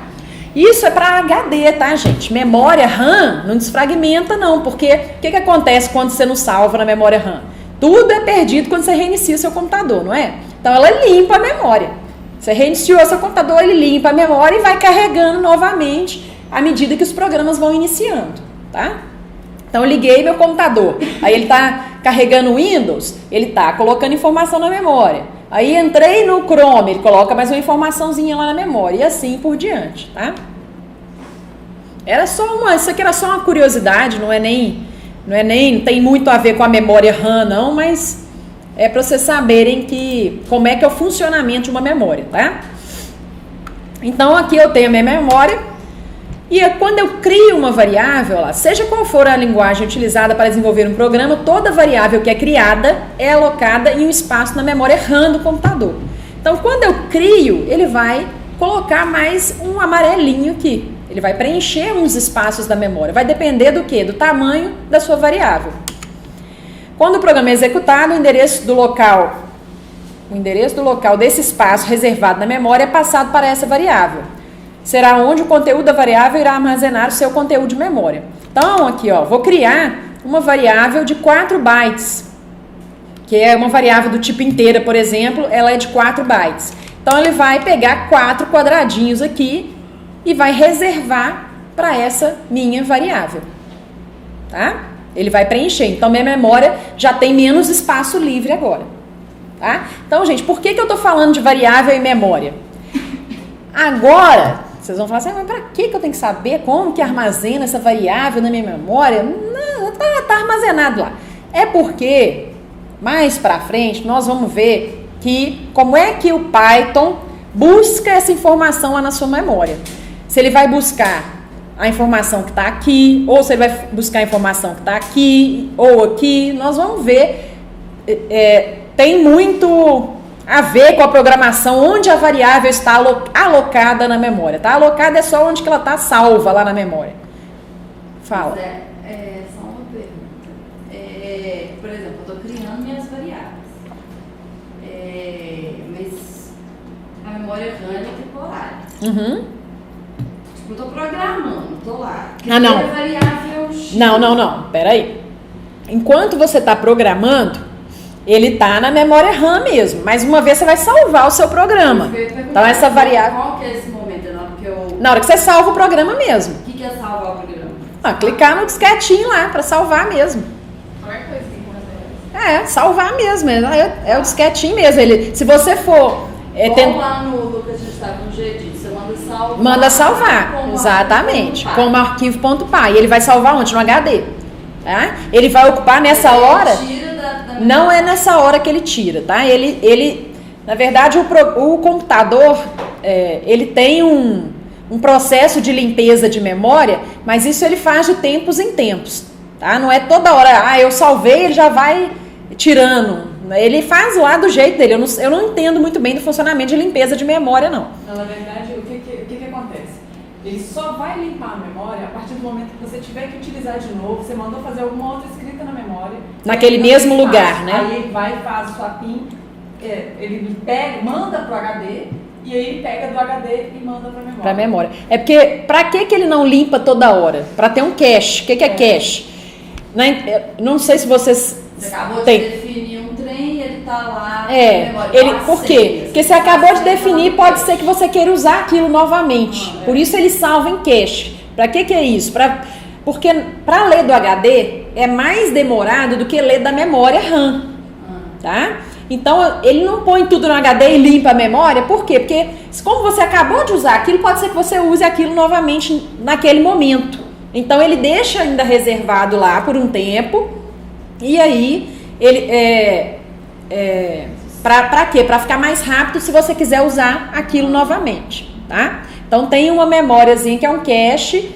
Na internet também, por exemplo, quando você acessa um site que você nunca entrou, ele vai baixar para o seu computador, sabe os arquivos temporários do Windows? Pois é, ele vai salvando um monte de informação no seu computador temporariamente. Quando você reinicia, tem muita coisa que é apagada. Tem coisa que ainda permanece lá, porque foto, por exemplo. Foto é mais pesada para carregar. Vídeo é mais pesado para carregar da internet para o seu computador.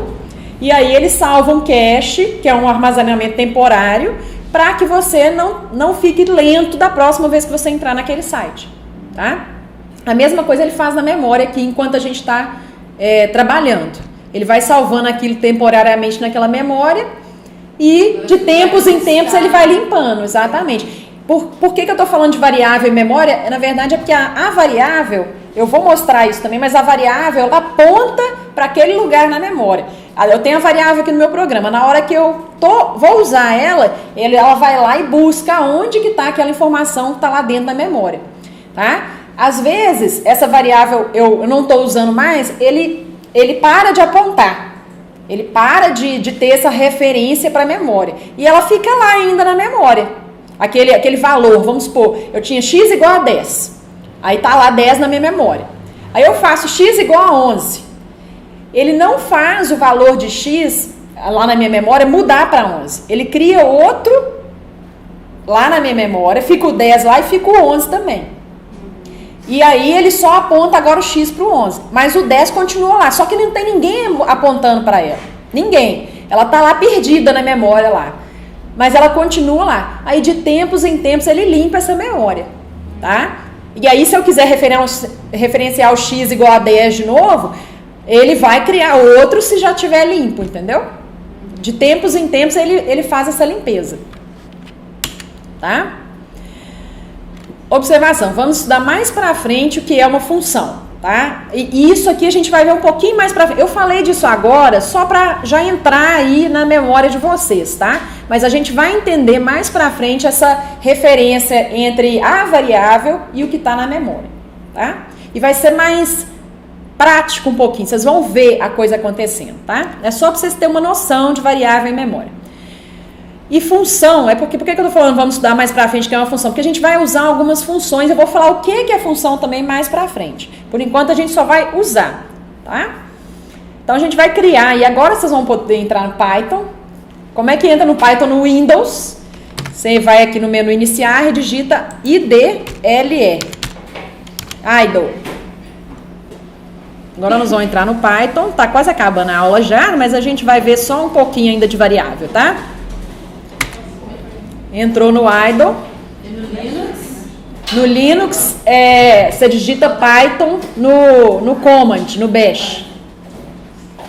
Pois é, você vai usar no bash? Tem terminal aí. Você tá com o Ubuntu?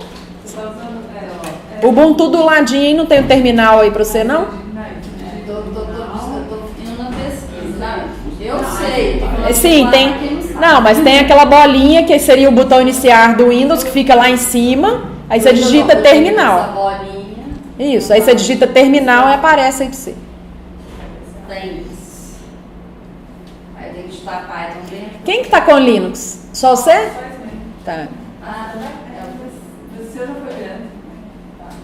Por isso que o Windows é bom, Uma maravilha. é nada. Eu já fui convertida, Yasmin. Como que a gente cria uma variável no Python? Na verdade, gente, em Python, ela é diferente das outras linguagens de programação.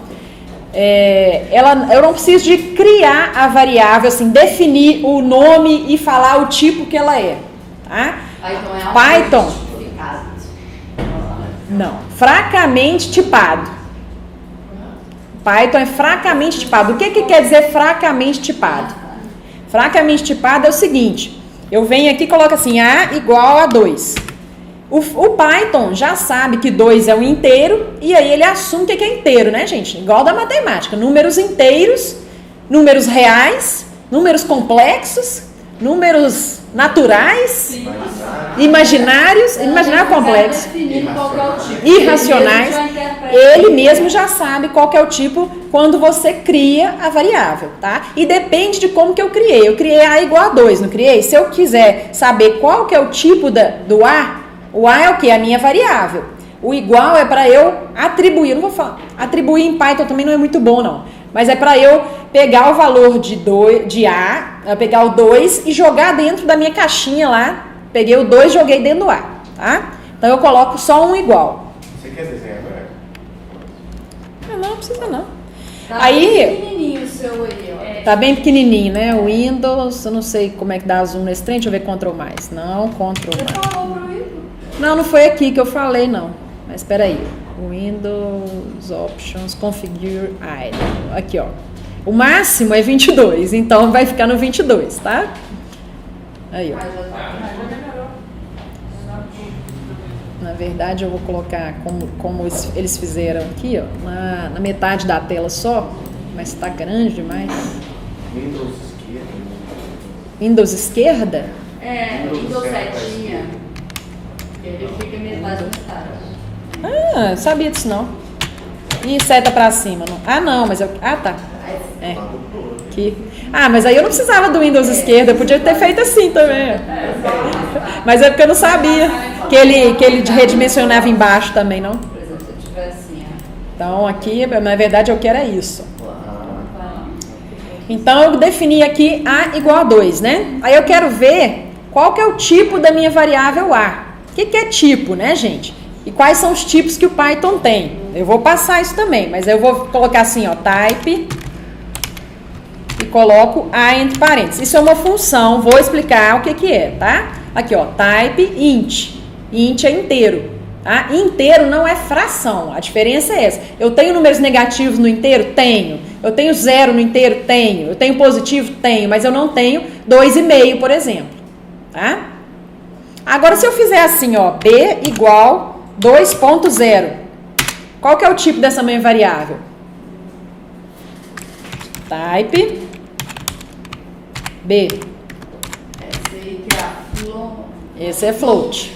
Apesar de 2 ser igual a 2.0, na programação é diferente, tá? Eu posso escrever 2 e eu posso escrever 2.0.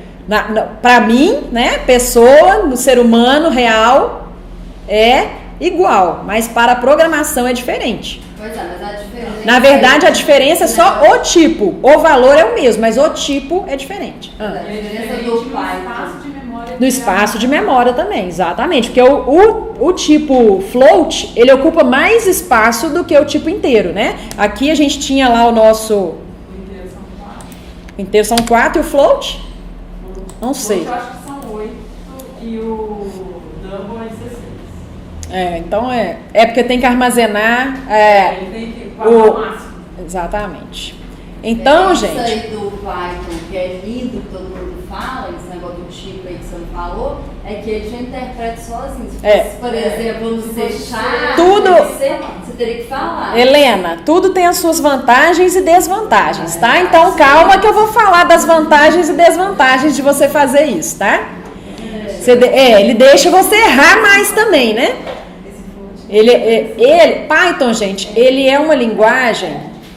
Helena... Peraí, rapidinho, eu tô falando. Pode pergunta. Desculpa, float sempre um decimal? Float é sempre um decimal, sempre. Tá? E ele ocupa mais espaço de memória. Então você fala assim, eu vou usar um float ou inteiro? Depende. Você vai, o que você quer guardar? Você quer guardar uma idade de uma pessoa? Se eu vou usar float para guardar a idade? Nunca. Tem jeito da pessoa ter 2 anos e meio? Não, tem em meses, né? Eu posso ter 2 anos e meio, dependendo do meu programa. Se eu quiser calcular, se eu quiser usar só a parte inteira, o meu programa só precisa da parte inteira, eu nunca vou precisar da parte decimal dos meses, aí eu vou guardar só numa variável inteira. Por quê? Porque ocupa menos espaço de memória, tá? Agora, se eu quiser guardar os 2 anos e meio, aí eu vou usar um float. Por exemplo, se eu quiser criar um programa para calcular apenas, A pena tem que ser float. dias tem que ser o float. Tem que ser o float, exatamente, tá? Então, depende do que você está usando. Agora, se for só o aniversário da pessoa, eu quero saber a data de aniversário dela lá, é só de ano em ano, eu não preciso saber os meses, né? Então, pode ser o inteiro, tá? Eu ia falar uma outra coisa que eu esqueci. Então, nós temos lá o tipo A igual a 2, ele é inteiro, o tipo B, da variável B é float. Tá? Vocês entenderam aí a diferença de float para inteiro, né? Tem um outro também, que é Double. Aí o double Ele é também decimal, mas ele é maior. Ele cabe uma... Então, eu não sei, deixa eu pegar aqui O a... espaço que ele ocupa na memória, em reserva na memória, é maior. É maior também. Mesmo que você não use. Eu criei uma variável chamada, 2.0, do tipo double. Ela é pequenininha, só tem um 2 lá dentro, mas não interessa. Na memória ele vai ocupar mais espaço. Tá? Então aqui, ó, se eu colocar tamanho... São bom frio? Tá? Pra mim deu frio, mas é porque só porque minha pressão baixa. Types, né? Python types. Python. Não sei se vai vir aqui exatamente o que eu quero, mas vamos ver. Crio uma tabela com o tamanho de cada uma. Não sei se eu vou...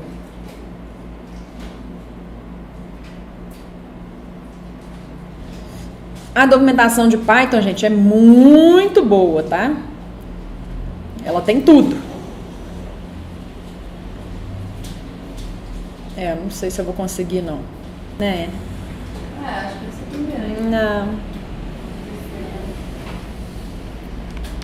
Depois a gente vê isso, então. Depois eu mostro pra vocês a diferença de tamanho de uma pra outra, tá? O nome da variável, tá. Em programação, variação utilizada para armazenar variáveis para dar nome, não sei o que.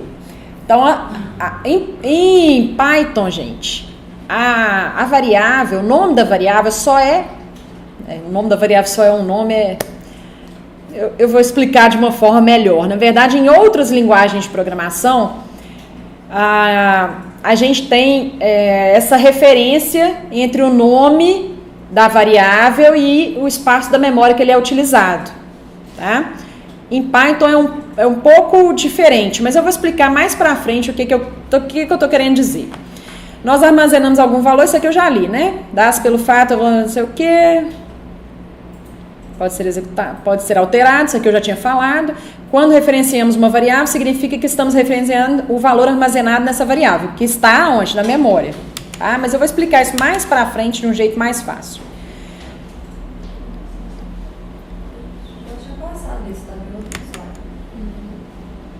4 bytes. Era aqui que eu tava. Tá? Então, o espaço de memória, ele alocou o espaço de memória e aqui a gente criou lá a variável. Aí agora, se eu quiser fazer aqui, ó. Se eu quiser fazer lá, vou usar a minha função print para ver o que está dentro da minha variável A. Eu faço print, parênteses A, e ele me mostra o que está dentro da minha variável A. A mesma coisa eu posso fazer para a variável B. Print B, ele me mostra o que está dentro da variável B. Tá? O print é só para mostrar o conteúdo de alguma variável ou então para escrever uma mensagem na tela. Então, se eu colocar aqui print, vou explicar isso futuramente também, mas tudo que eu escrevo, por quê, gente? O programa ele tem que saber aonde que começa e aonde que termina o que eu estou escrevendo. Então, eu vou escrever lá, curso de informática. Fecho aspas e fecho. Por que eu tenho que escrever entre aspas? Para ele saber onde que começa e onde que termina, tá? E ele vai lá imprimir curso de informática. Tá? Não, tem variáveis numéricas e tem variáveis alfanuméricas. E tem outros tipos de variáveis também, tá? Se eu quiser colocar isso dentro da minha variável, eu posso criar uma variável aqui, C igual a curso de informática. Aí eu tenho que escrever assim, ó, entre aspas. Exatamente. Curso de informática. Aí eu posso dar print, eu vou explicar isso mais pra frente também. Print C, ele vai imprimir a mesma coisa, tá? Essa já é uma variável do tipo string.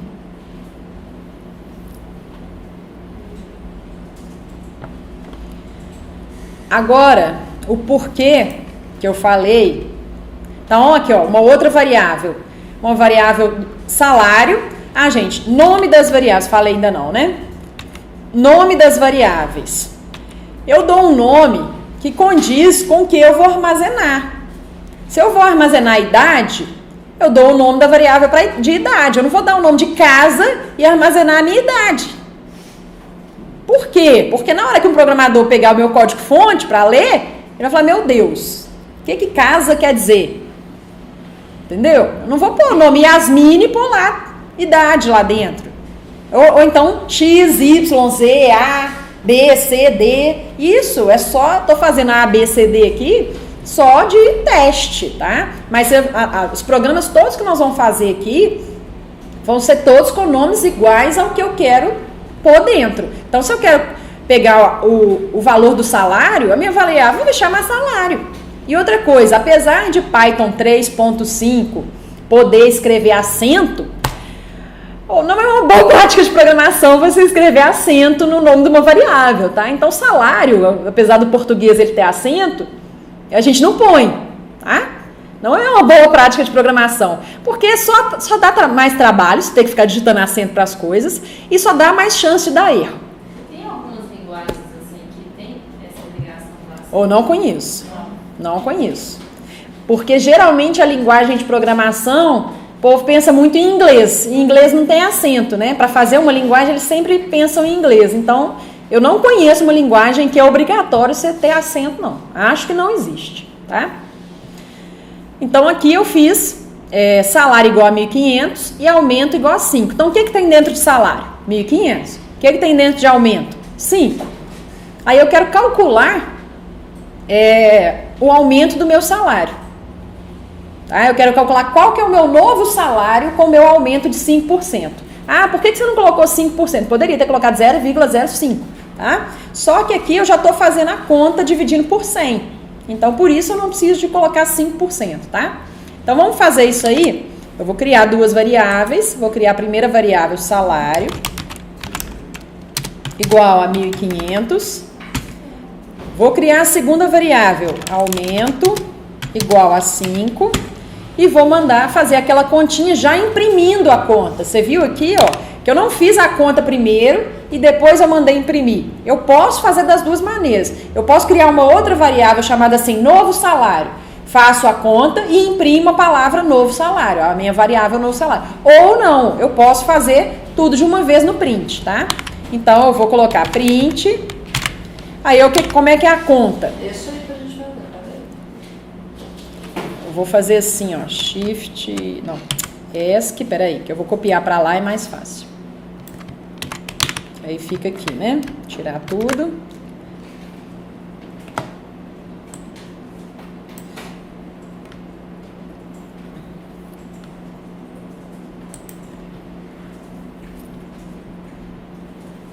Isso aqui é matemática, tá, gente? Isso aqui eu não vou ensinar, não. Me recuso. Isso é matemática. Se errar matemática na prova, né? Se tiver prova, não tem problema. Não pode errar o Python, não pode errar a linguagem de programação.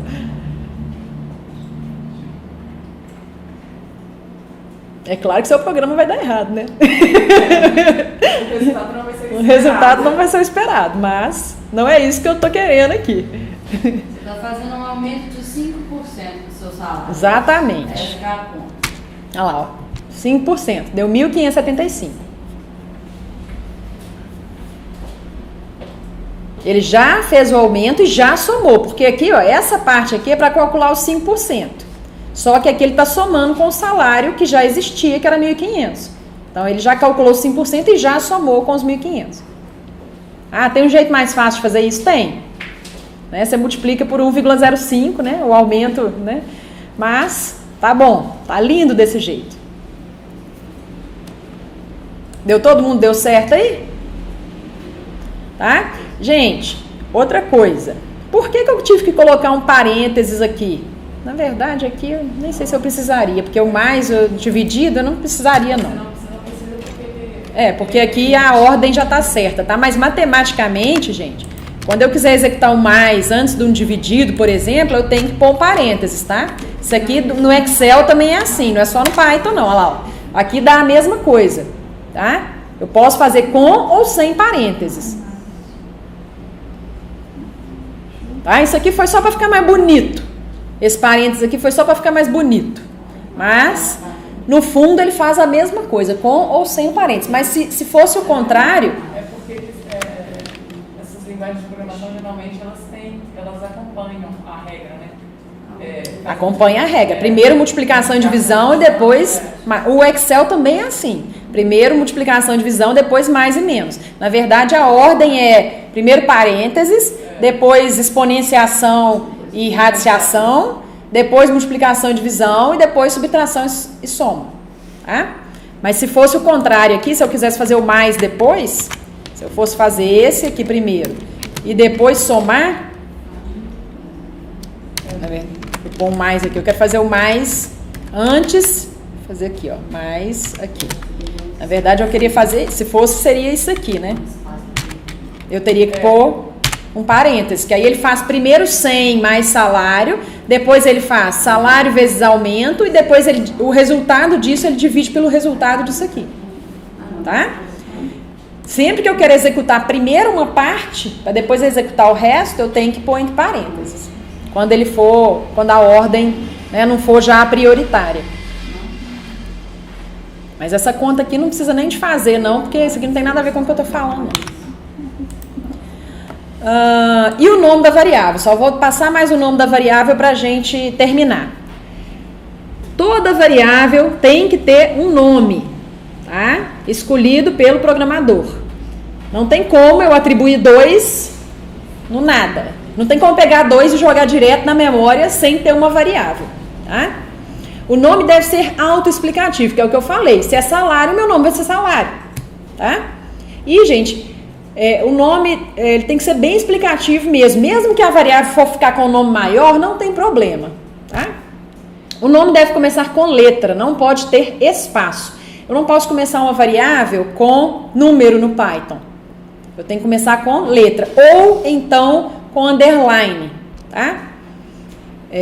Tem uma convenção que underline, isso é boas práticas de programação, que underline é variável local, né? Mas geralmente eu nem uso muito essa convenção não, tá? Eu vou explicar depois o que é variável local, mas mais pra frente. Na versão 3 do Python é permitida a utilização de acentos, mas geralmente não são utilizados. Caracteres maiúsculos são diferentes de caracteres minúsculos, tá? Então, myvar, minha variável, né, é diferente de myvar maiúsculo. Tá? Eu posso fazer aqui assim, ó. Apagar isso aqui. Posso fazer A igual. Não quero fazer A não, porque isso aqui vai para a próxima aula. Vou pegar aqui x igual a 1 e vou pegar x igual a 2. Aí se eu printar o valor de x minúsculo, é 1. Se eu printar o valor de x maiúsculo, é 2. Tá? Então, é diferente x maiúsculo e x minúsculo. Tá? Não devemos usar uma palavra reservada da linguagem do Python, não, de qualquer programação, né? Não só do Python, como variável. Tem umas que ele nem deixa, tem outras que ele deixa. Vocês lembram que o tipo, type do X, ele dá o tipo, não dá? Mas se eu fizer isso aqui, ó, type igual a 6, ele deixou fazer. Tá vendo que ele deixou eu atribuir uma variável, um valor ao variável chamada type. Só que agora se eu tentar fazer aqui, ó, type de X, de novo, vou fazer a mesma coisa que eu tinha feito na linha anterior. Olha o que ele vai dar. Ele deu um erro. Por quê? Porque a minha função type não existe mais. Eu acabei de acabar com a minha função Python, com a minha função type que existia em Python. Ela é do tipo inteiro, tá vendo? Int. Porque eu atribuí o valor 6 para ela. Type agora não existe mais. Isso é péssimo. Ou seja, nunca usem uma palavra reservada do Python para chamar ela do nome da sua variável. E não tem como voltar? Não, aí você reinicia o idle. Você sai do idle e entra de novo. Olha que caca que eu fiz. Tá vendo? Aí tudo o que você tiver feito antes foi perdido. Não. Você não consegue mais usar o que eu fiz antes tá aqui, ó. Se eu der print de novo aqui, ó, no meu A lá de cima, print A. Já salvou esse trem? Não, print A, ele continua 2. Só a minha função, aquela função type, que eu sobrescrevi ela como se fosse isso, a função dela era o quê? Era mostrar o tipo da minha variável, não era? Só que agora não é mais, porque type é igual a 6. Então quando você reiniciar, vai voltar tudo ao normal. Vai voltar tudo ao normal, porque isso tudo aqui está na memória RAM. Não vai ser perdido. Não, o que eu fiz... Não, isso tudo aqui, se eu não salvar, eu perco.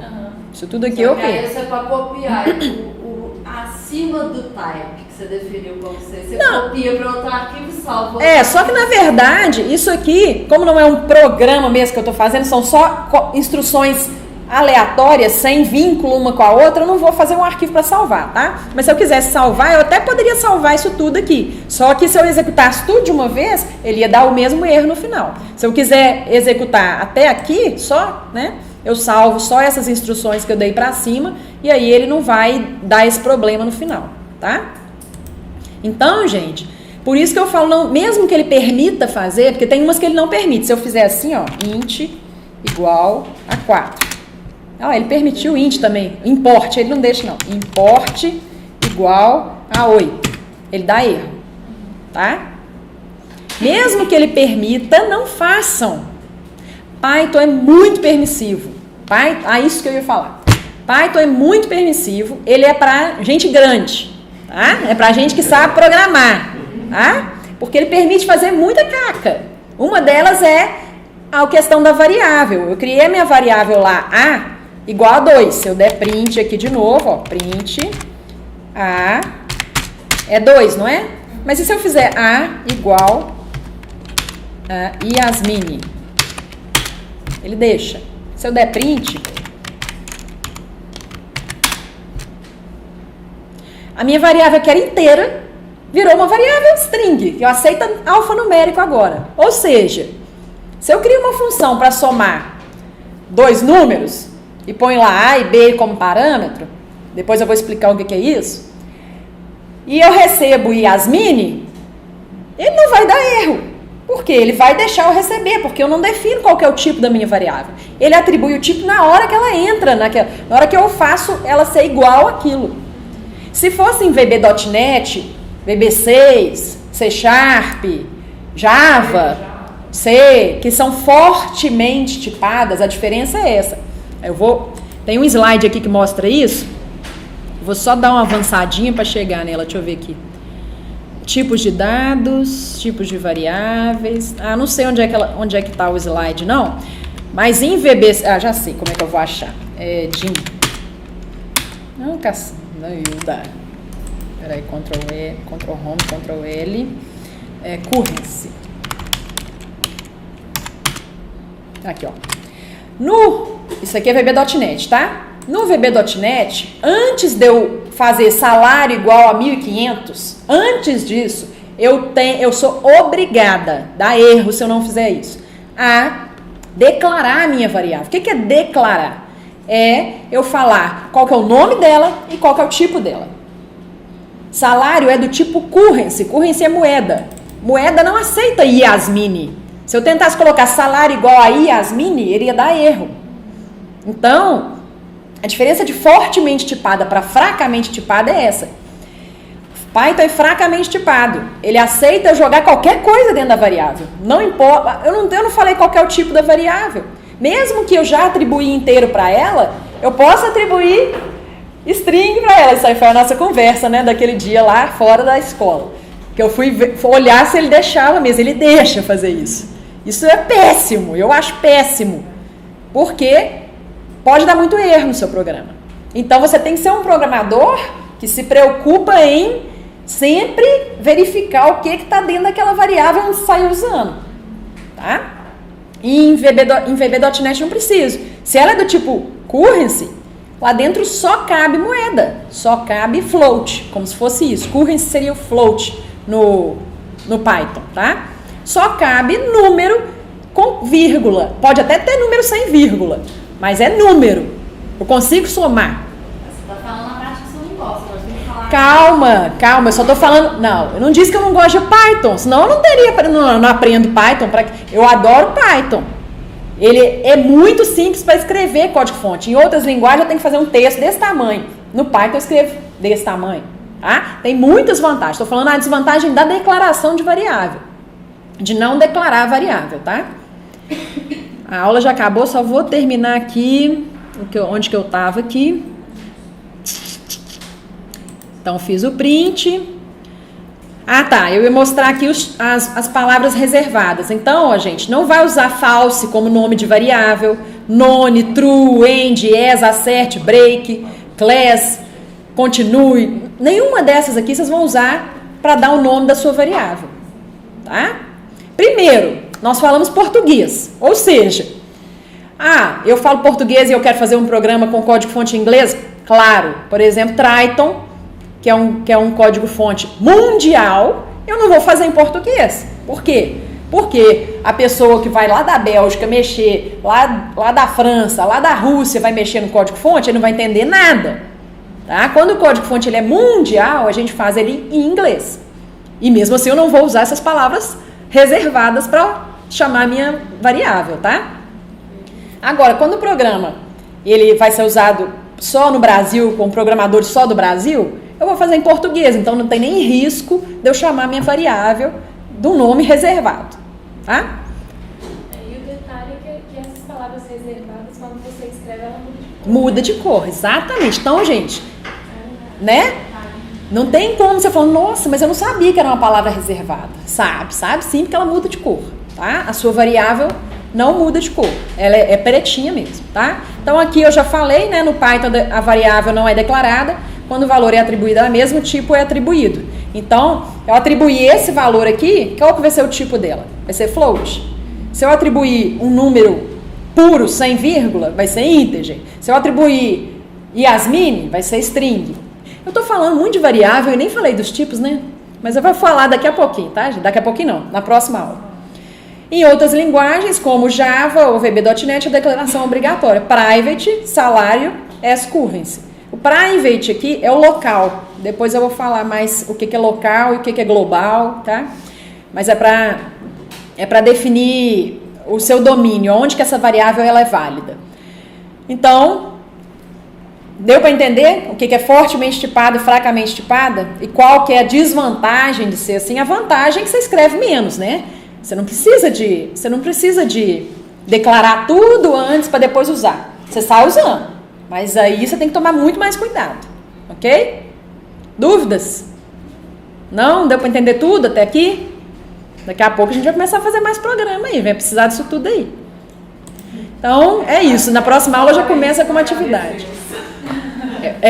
Agora salva no HD, exatamente.